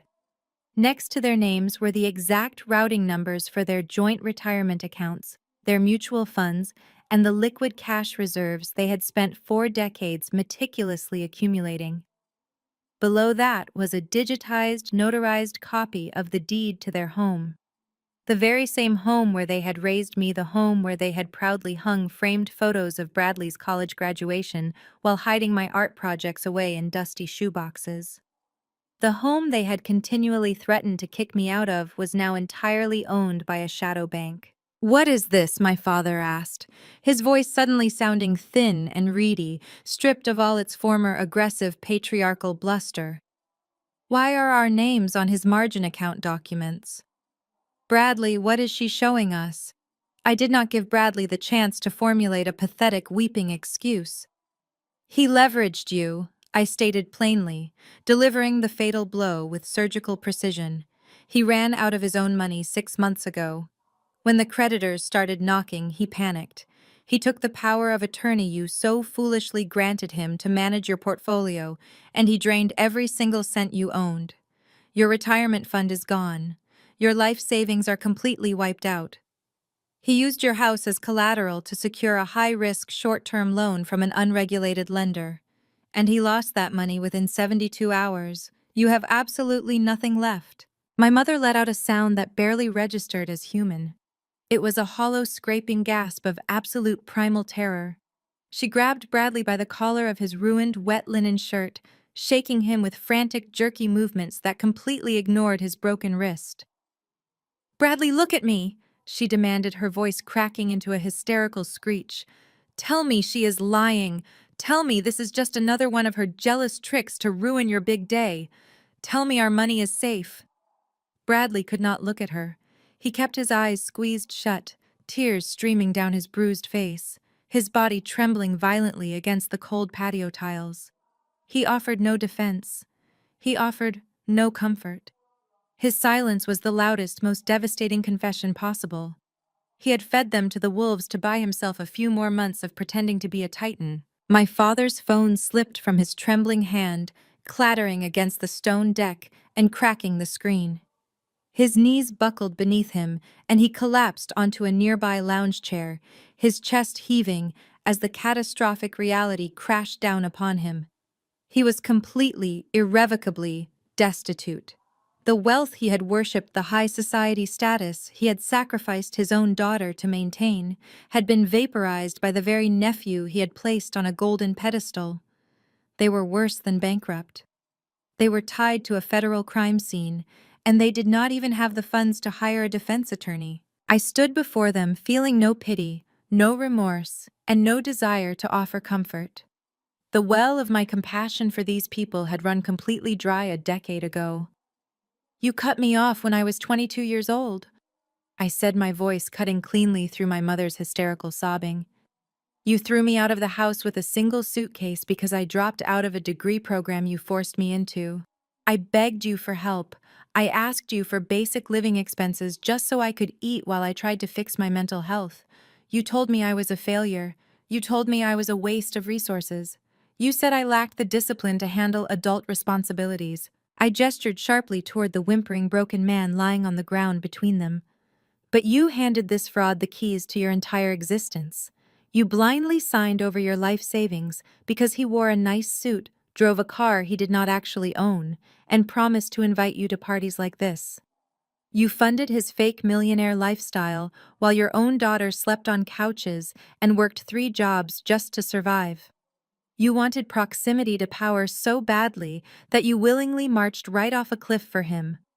You dug this grave with your own greed, and now you get to lie in it." My mother looked up at me, her face smeared with expensive makeup, her eyes wide with a desperate, pathetic pleading. She released Bradley's shirt and crawled a few inches toward me on her knees. "Jillian, please," she choked out, reaching a shaking hand toward my sensible shoes. "You have to fix this. You understand computers. You understand this digital money stuff. You have to reverse the transfers. We are your parents. You cannot let us lose our home. You cannot let us end up on the street with nothing. You have to save us."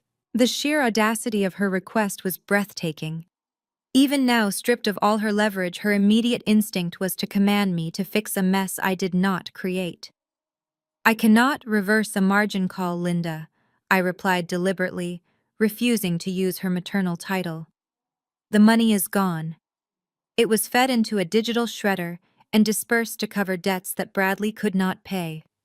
Your home currently belongs to a shadow bank that will initiate foreclosure proceedings the moment the markets open on Monday morning. You are officially broke. I am not going to save you. I am not going to bail you out.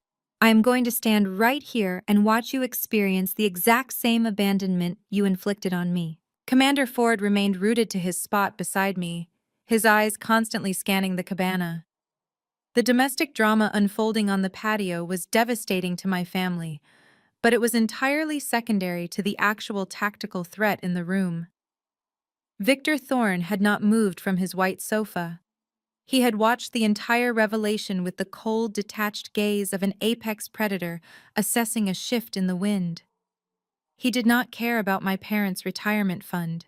He did not care about Bradley's bruised ego or my family's shattered delusions.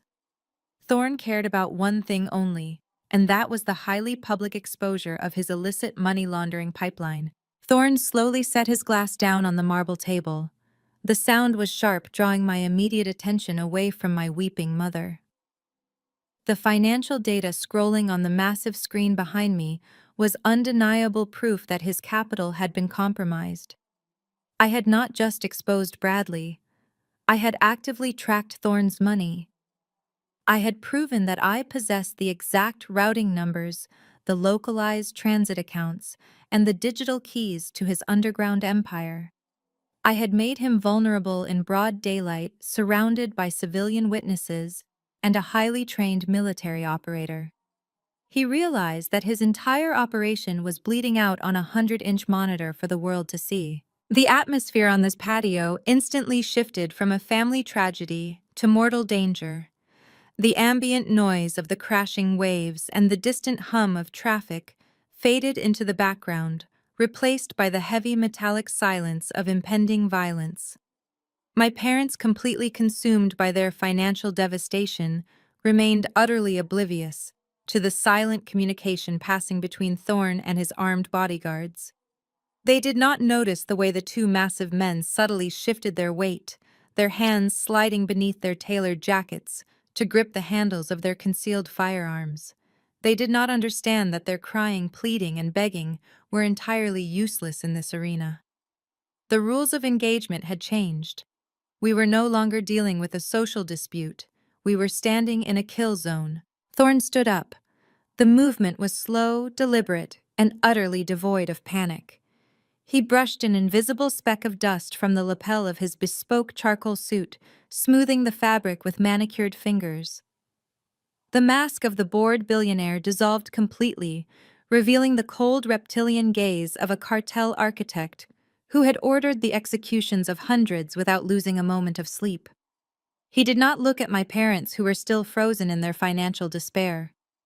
He did not look at Bradley, who was currently weeping into the puddles of sparkling water on the patio tiles.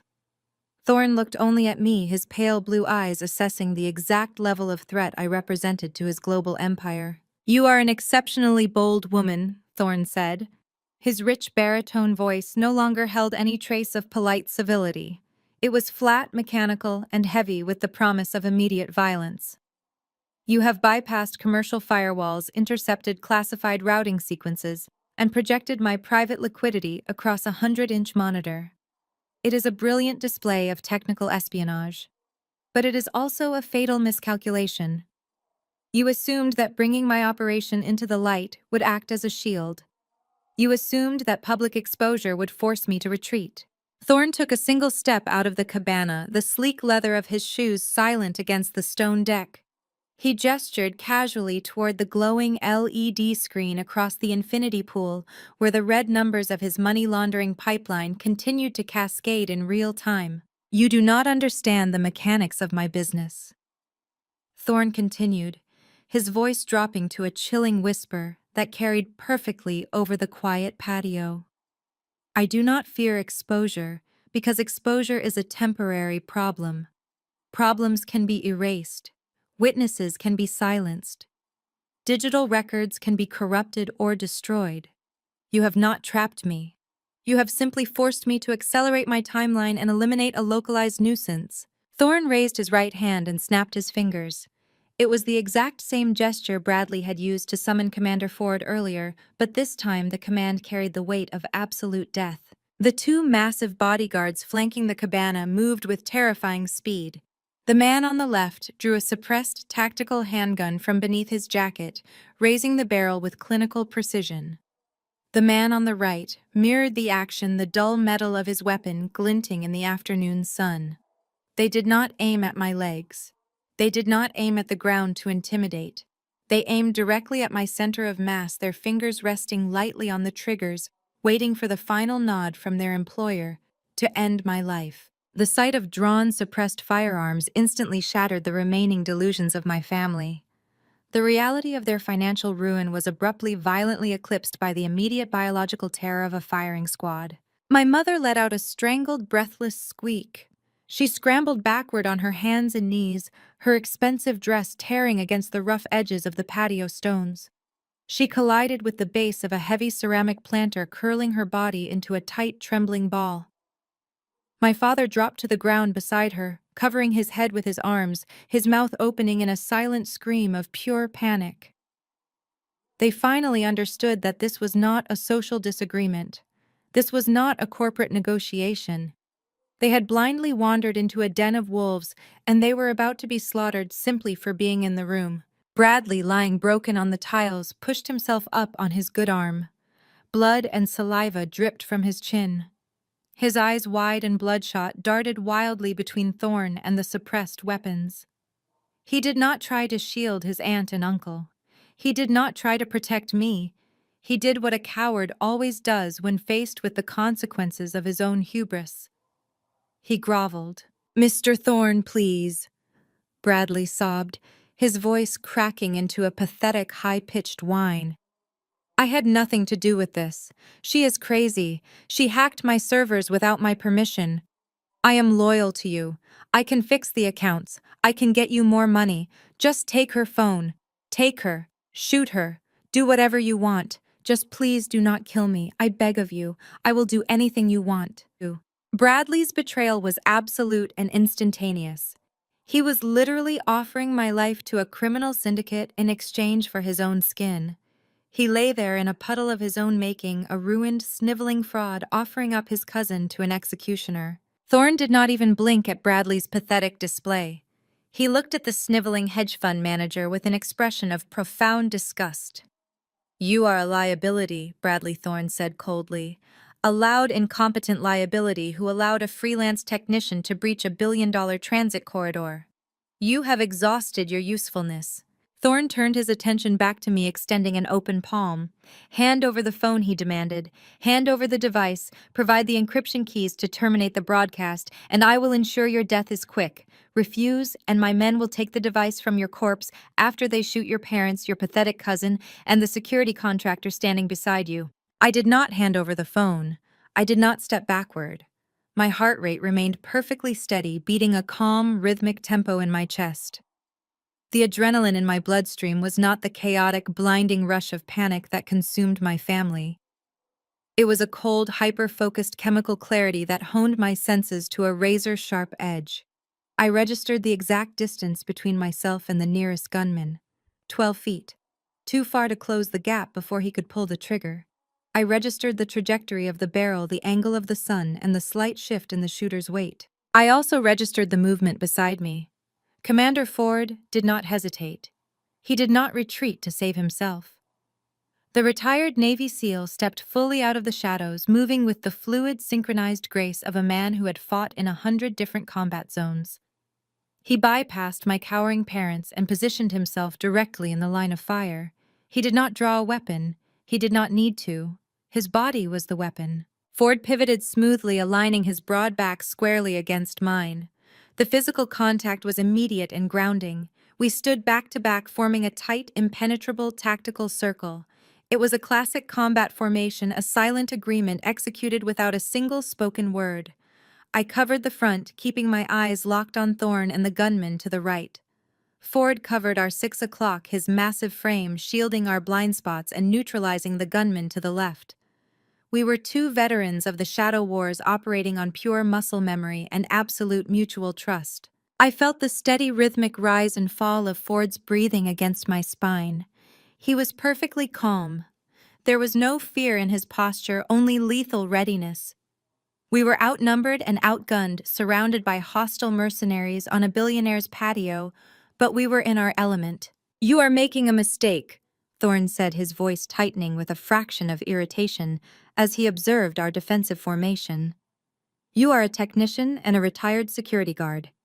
My men are active contractors. They do not miss. You cannot fight your way out of this." I tightened my grip on my encrypted phone, holding it up so Thorne could see the screen. "I am not a technician, Victor," I stated, using his first name to strip away the last remnants of his artificial authority, "and I do not need to fight my way out of anything. You think this device is just a mirrored screen?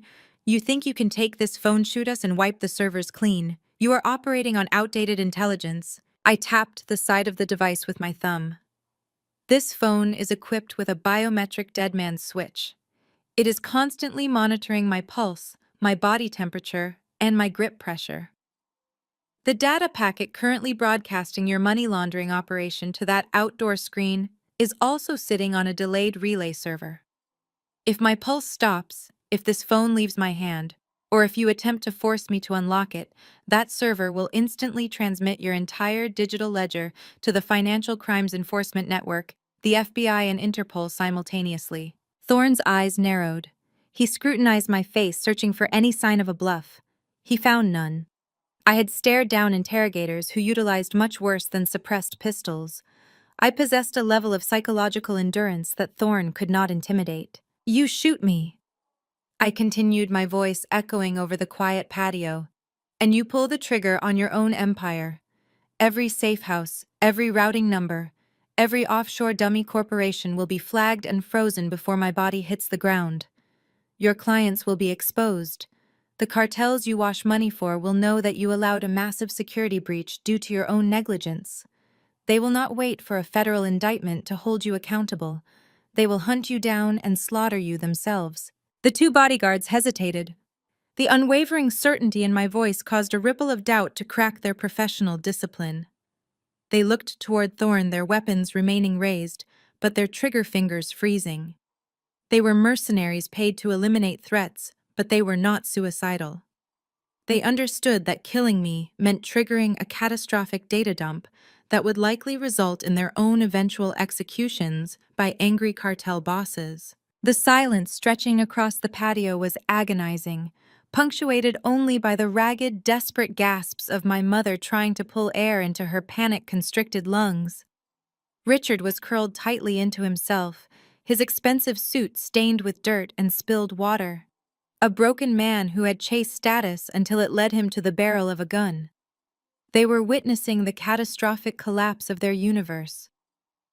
The country club dinners, the designer clothes, the bragging rights about their golden nephew, all of it had evaporated, replaced by the terrifying certainty that their lives were entirely meaningless to the men holding the weapons. The mercenary on my right adjusted his grip on his suppressed pistol. He was a professional. His breathing controlled, his eyes devoid of any human empathy. He wore a dark tailored suit that failed to hide the bulk of a tactical vest underneath. His stance was textbook, designed for maximum stability and rapid target acquisition. I catalogued his micro-movements, noting the slight tension in his forearm. He was waiting for Thorne to call my bluff. He was ready to pull the trigger the second he received the authorization, completely unconcerned with the collateral damage of my cowering parents or the weeping hedge fund manager on the floor. I felt Ford's shoulder press firmly against mine. The physical contact was an anchor in the storm of impending violence. Ford was not just a security contractor.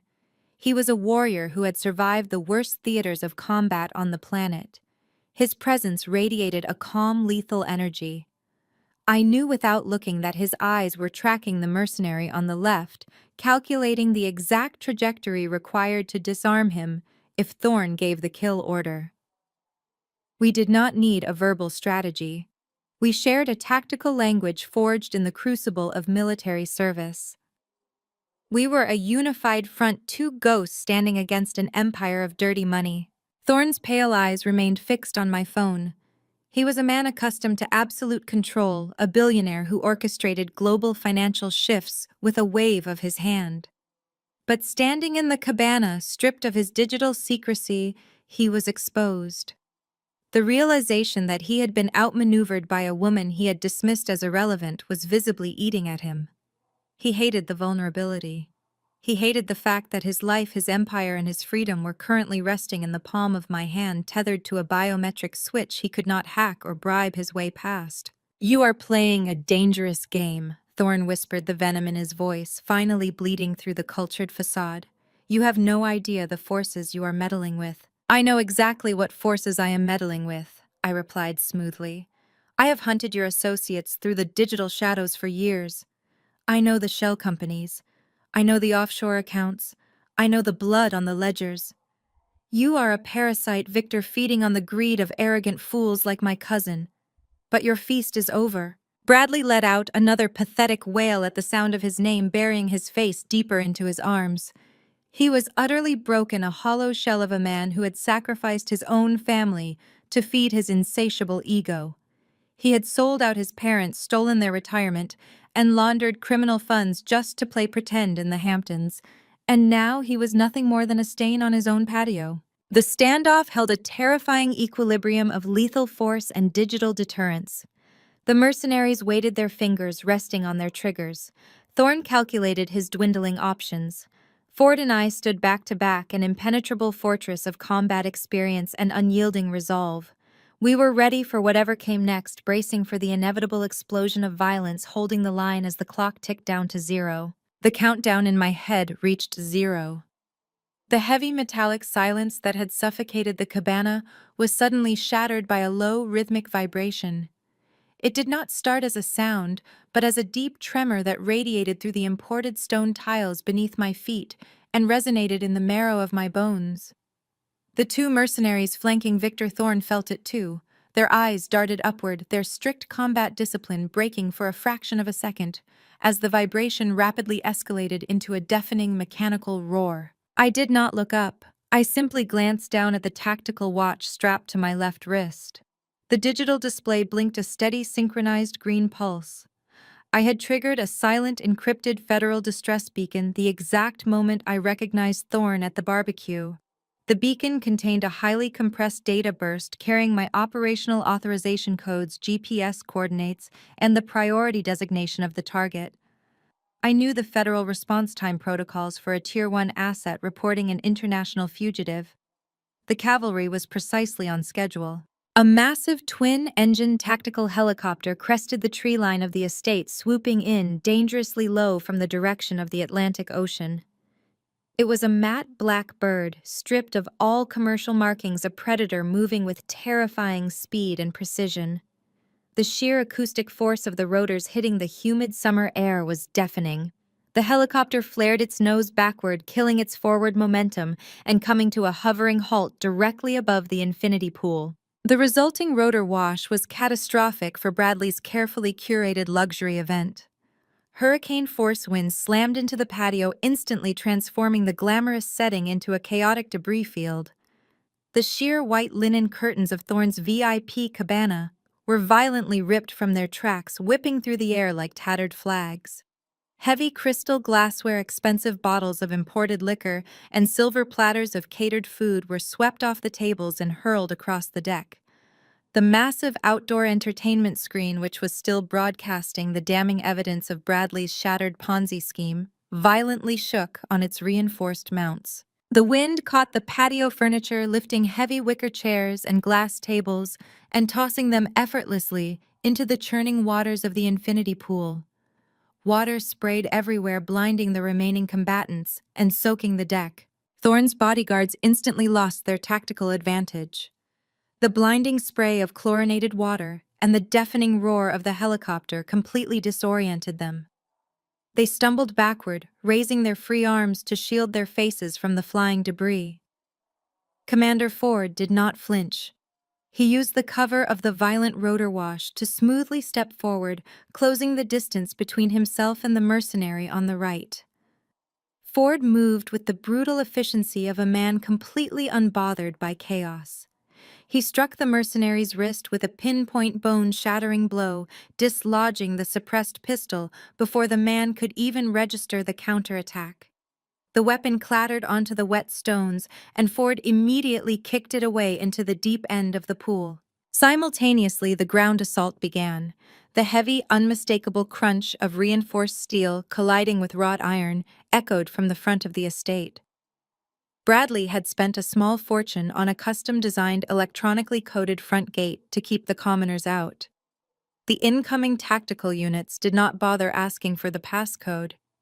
3 armored black Federal SUVs acting as a battering ram simply drove straight through the iron barricade, ripping the heavy metal doors entirely off their hinges. The vehicles tore up the long manicured driveway, their tires tearing deep muddy gashes into the pristine landscaping that Bradley obsessed over. They slammed to a halt at the edge of the back patio, forming a hard tactical blockade that sealed off any potential escape route toward the street. The doors of the SUVs flew open in perfect synchronization. Dozens of heavily armed federal agents wearing black tactical gear and Kevlar vests poured out, executing a textbook perimeter breach.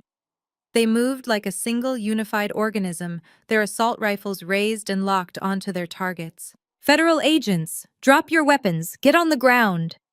The commands were bellowed through amplified megaphones, cutting cleanly through the fading roar of the helicopter as it ascended to circle the perimeter. Red laser sights cut through the mist of the rotor wash, painting the chests of Thorne's remaining bodyguards. The mercenaries were hardened criminals, but they were also pragmatists.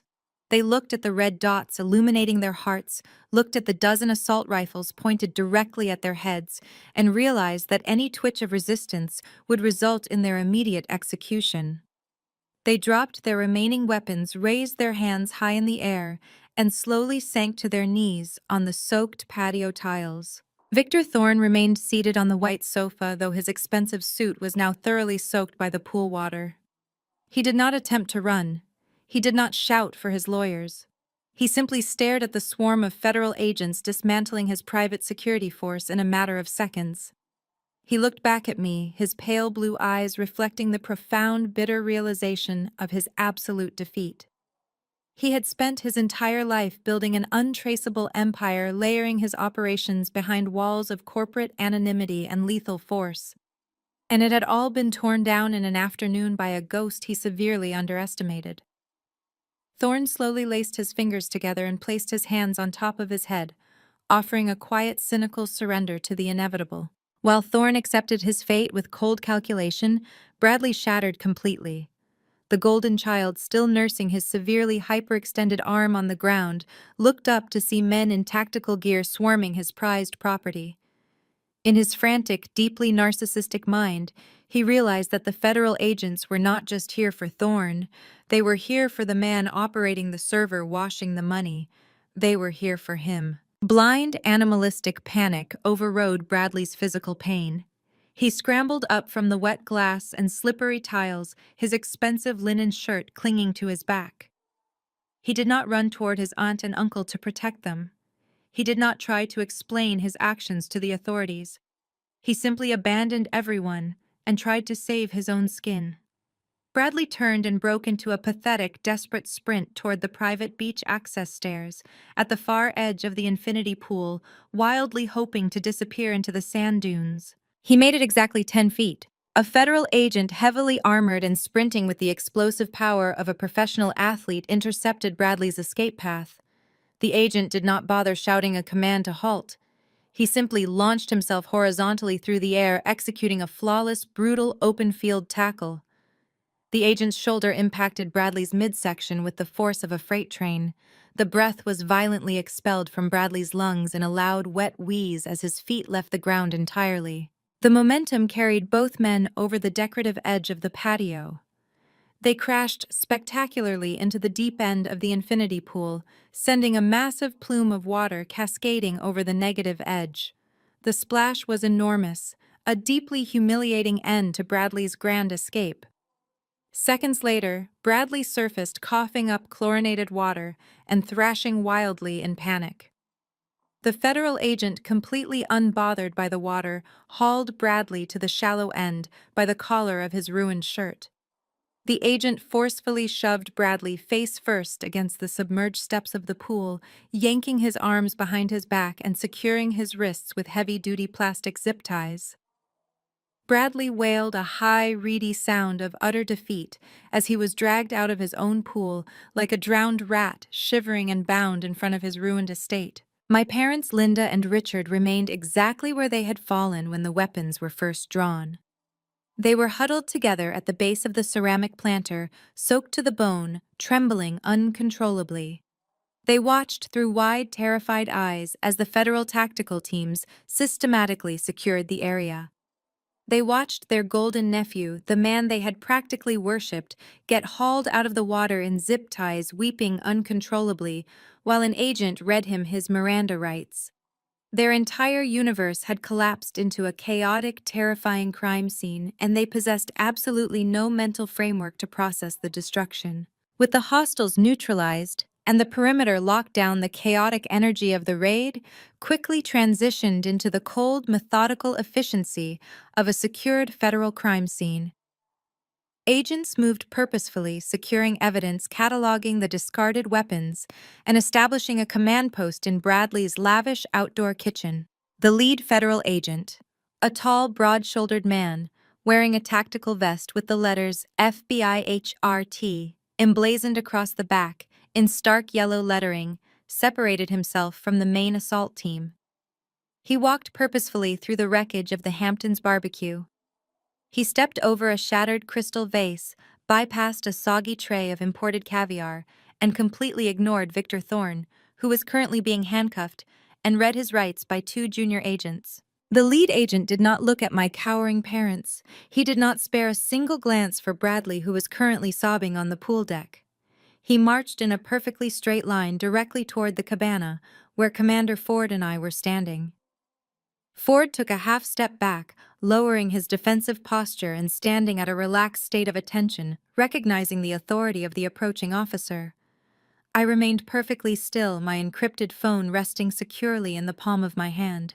The lead agent came to a halt exactly 3 feet in front of me. He planted his boots firmly on the wet stones, squared his broad shoulders, and snapped his right hand up to his brow, offering me a crisp, textbook military salute.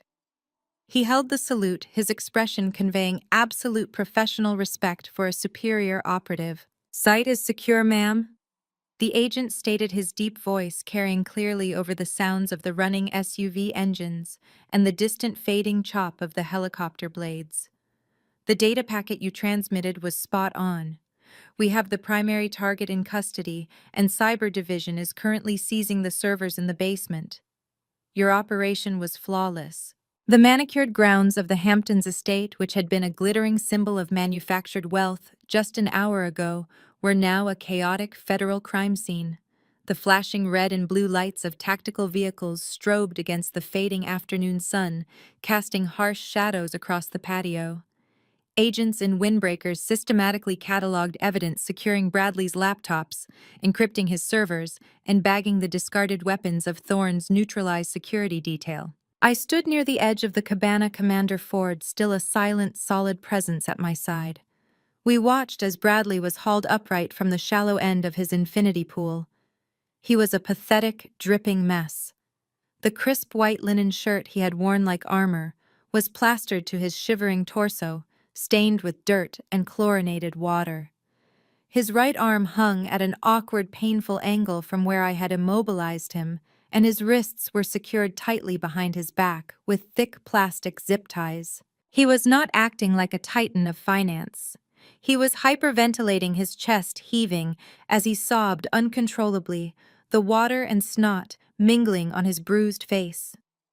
As two heavily armored agents dragged him toward a waiting black SUV, Bradley caught sight of my parents huddled near the ceramic planters.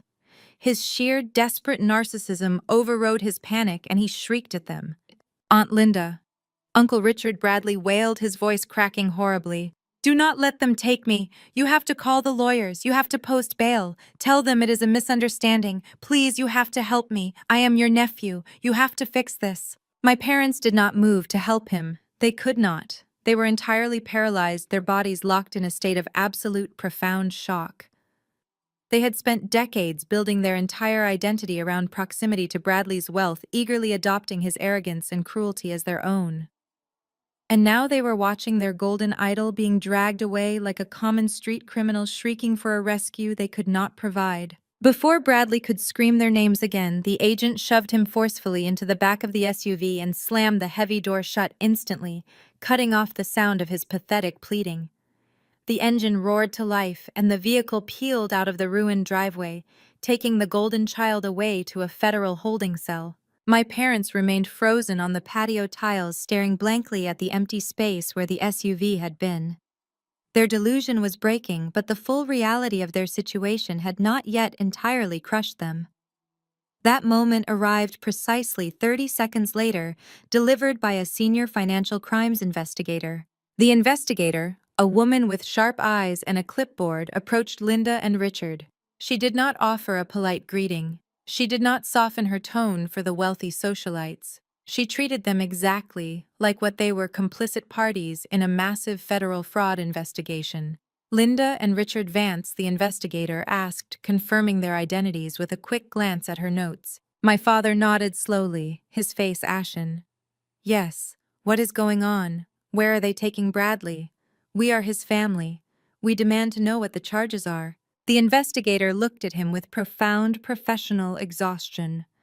Bradley Vance is currently being transported to a federal detention facility.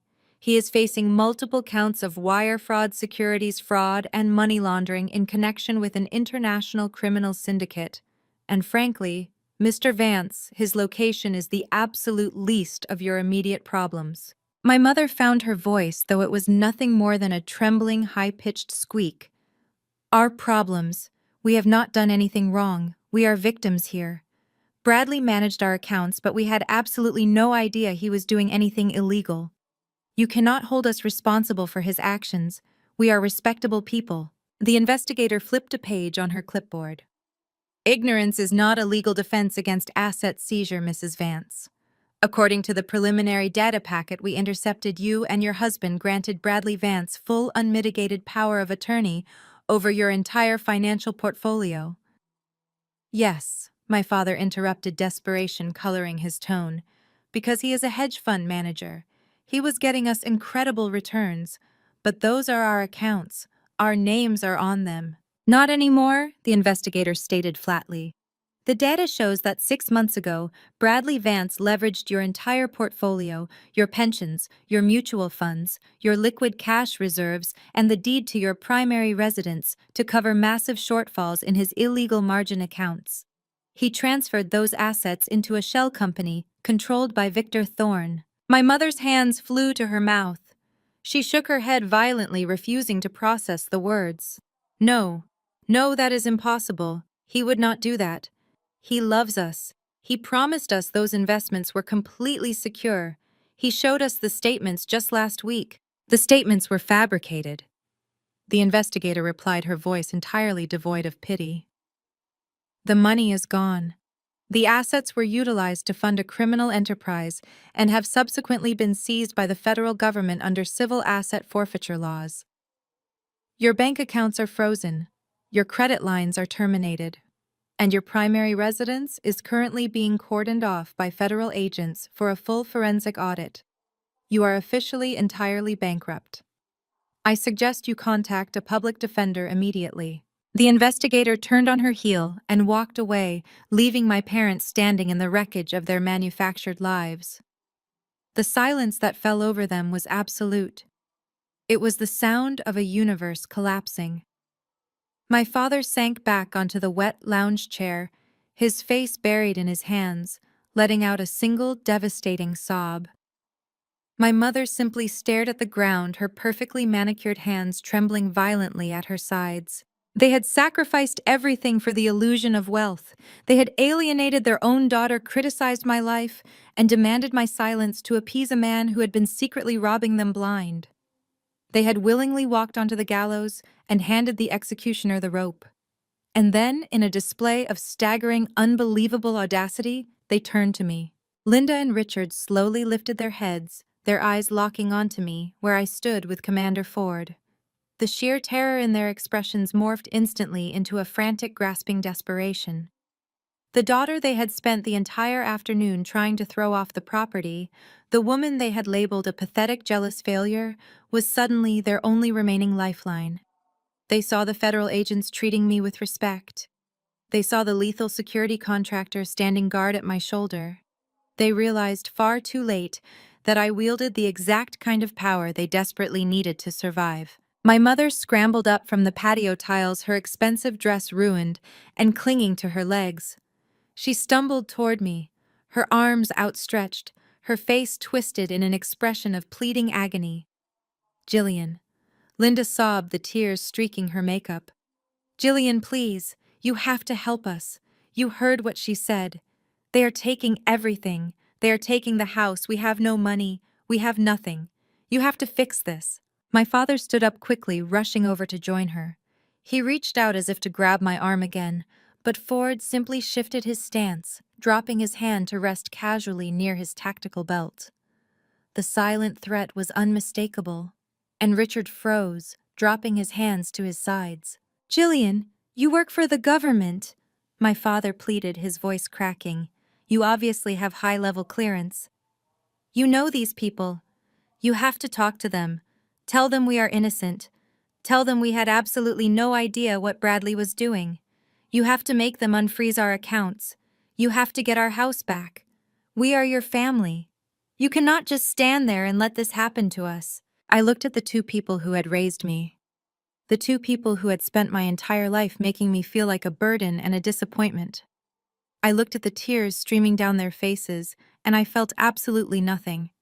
The well of familial obligation, the desperate need for their approval, had run completely dry. There was no anger left, only cold, sterile clarity. "You want me to use my clearance to bail you out?" I asked, my voice perfectly level, carrying cleanly over the sound of the idling federal vehicles. "Yes," my mother cried, nodding frantically. "Yes, please. We will do anything. We are so sorry for what we said earlier. We were just stressed. We were just trying to protect Bradley because we thought he was succeeding.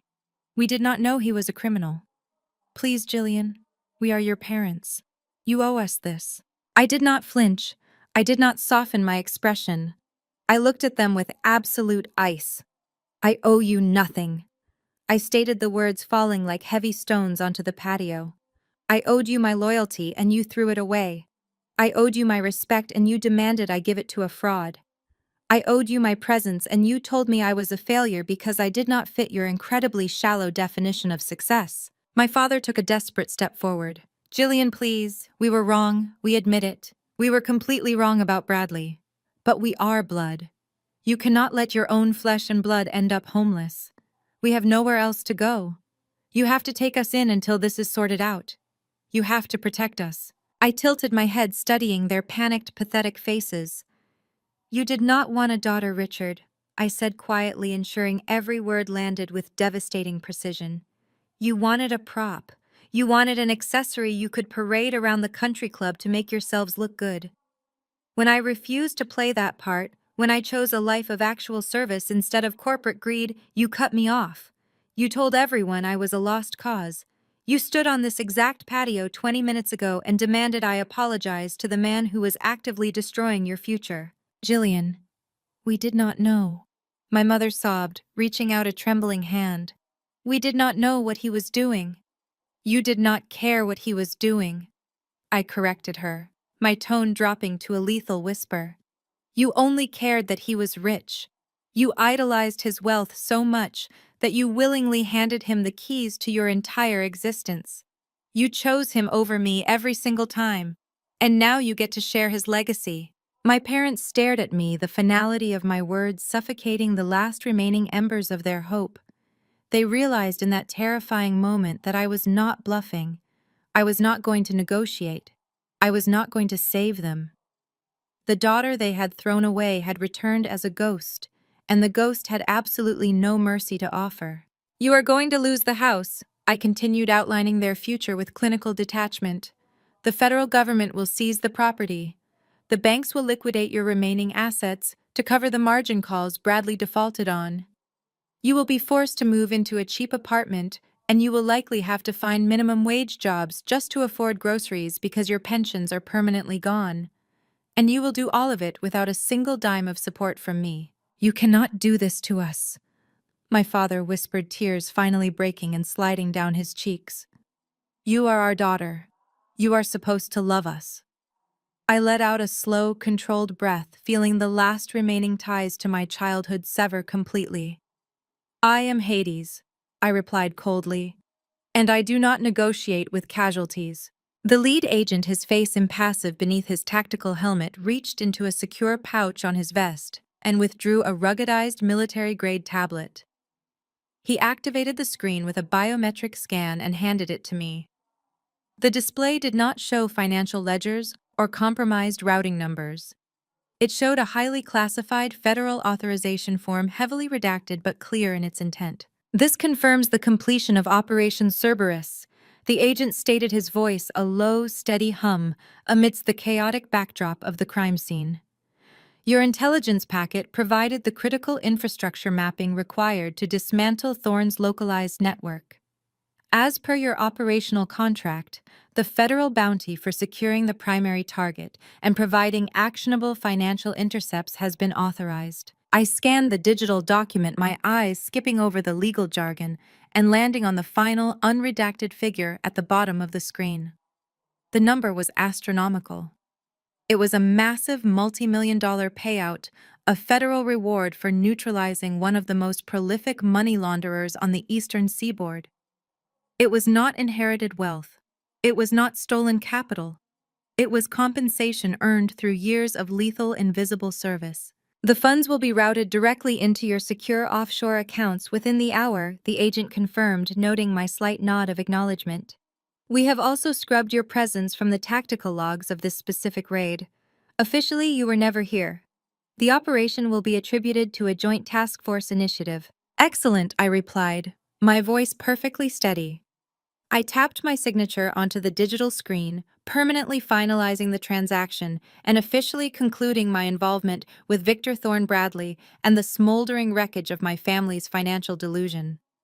I handed the tablet back to the agent. He secured the device, offered one final respectful nod, and immediately pivoted back toward the command post, his focus entirely consumed by the logistics of the ongoing raid. My parents, Linda and Richard, had watched the interaction with the desperate, panicked intensity of drowning victims spotting a life raft. They did not understand the specifics of the conversation, but they recognized the transaction of power. They saw the federal agent deferring to me, treating me not as a suspect or a civilian, but as an authority figure.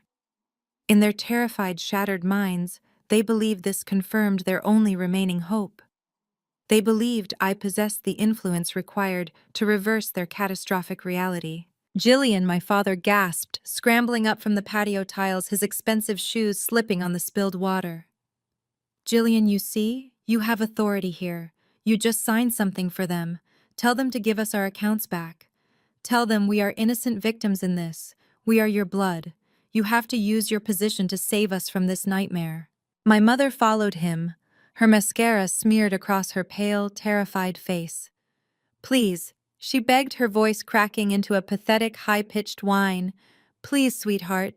We will do anything. We will move you into the estate. We will buy you whatever you want. We will introduce you to Bradley's friends. We can be a real family now. Just please do not let them take our home. You cannot be this cruel." I looked at them, observing the frantic, grasping desperation that had completely consumed their entire identities.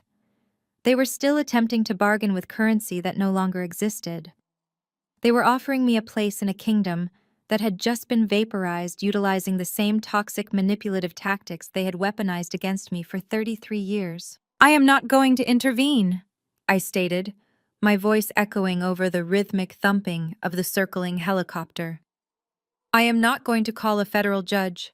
I am not going to petition the Treasury Department on your behalf. I am going to walk off this patio, and I am going to leave you exactly where you put yourselves." "You cannot do this," my mother shrieked, clutching the lapels of her ruined designer dress. "We are your parents. You owe us your life. You owe us respect." I stepped forward, closing the distance between us, forcing them to look directly into the cold, dead eyes of the operative they had created. "I owed you loyalty," I replied, my voice dropping to a terrifying, lethal whisper. "And you threw it away because I did not wear the right clothes or attend the right parties. You wanted a prop to make you look successful next to Bradley. You wanted an accessory, not a daughter. And now you get to share his legacy. You get to be the collateral damage of his massive, pathetic ego." I turned away from them, effectively erasing them from my operational perimeter. I walked across the ruined patio, my boots crunching over shattered crystal and expensive hors d'oeuvres. Commander Ford fell into step beside me, his massive frame radiating silent, deadly support. At the edge of the driveway, the tactical teams were currently loading Bradley into the back of a heavily armored transport vehicle. He was completely broken, sobbing hysterically as an agent shoved his head down to clear the doorframe. Bradley twisted his bruised, terrified face toward the patio, his eyes locking onto me one final time. He opened his mouth, likely to beg or threaten or unleash another pathetic string of insults, but the heavy steel door slammed shut before he could utter a single syllable, cutting off his voice forever. I did not pause. I walked toward a sleek black government-issued SUV that had been positioned near the exit, separate from the primary assault vehicles. It was my extraction transport arranged by the tactical command. Ford stepped ahead of me, his large hand grasping the handle of the heavy armored door.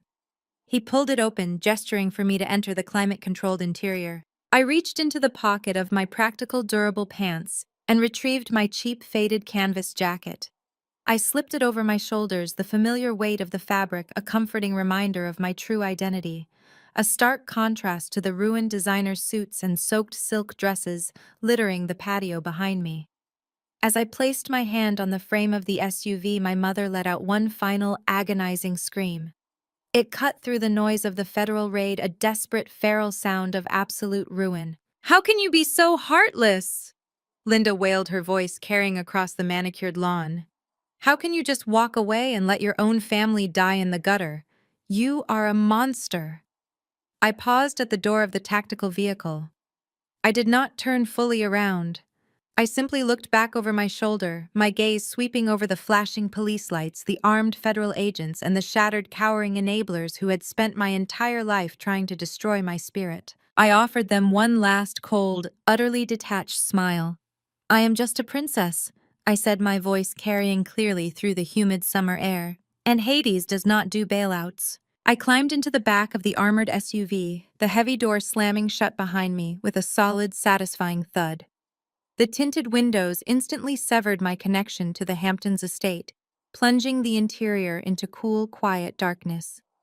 Commander Ford slid into the driver's seat, his massive hands gripping the steering wheel. He did not ask for directions.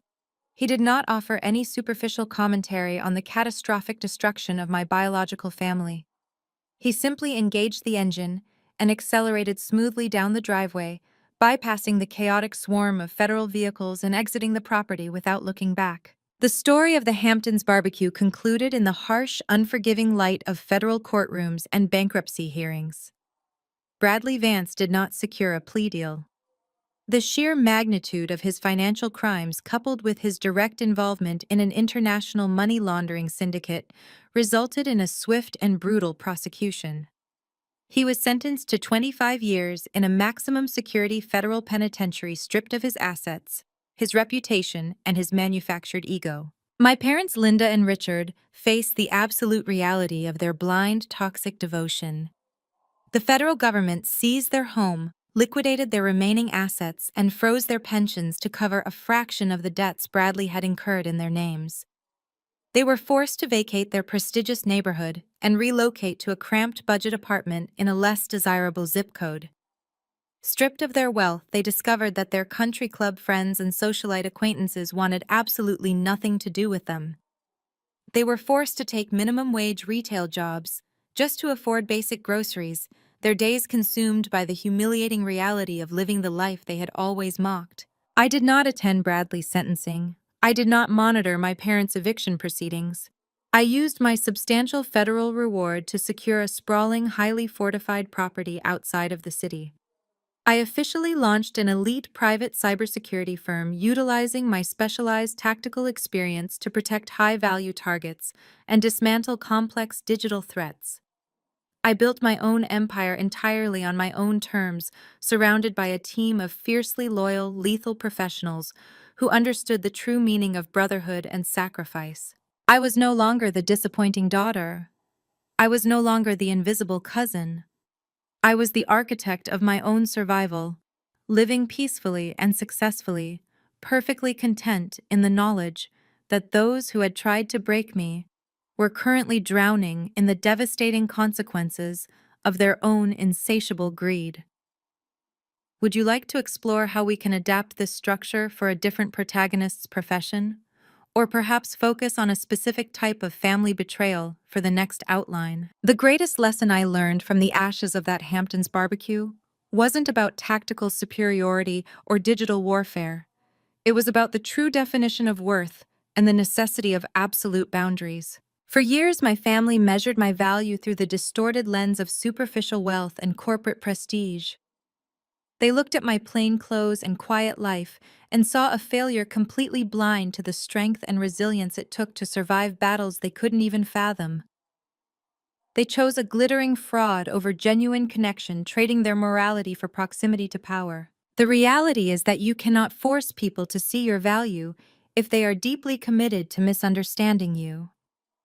When the people who are supposed to protect and love you choose to belittle you to elevate their own egos, your response should not be to shrink, apologize, or explain yourself. Your response must be to build a fortress of your own making. True power doesn't come from a tailored suit, an infinity pool, or the approval of toxic enablers. It comes from owning your narrative, trusting your own competence, and knowing exactly when to walk away. Sometimes the most profound act of self-care is simply stepping back and letting the natural consequences of people's arrogance catch up to them. You are not required to set yourself on fire to keep manipulative people warm. Share your own experiences of setting hard boundaries with toxic relatives in the comments below. If my journey from being the disappointing cousin to reclaiming my peace and walking away resonated with you, hit that like button and subscribe for more stories of survival strength and ultimate justice. Remember, your worth is never determined by someone else's inability to see it.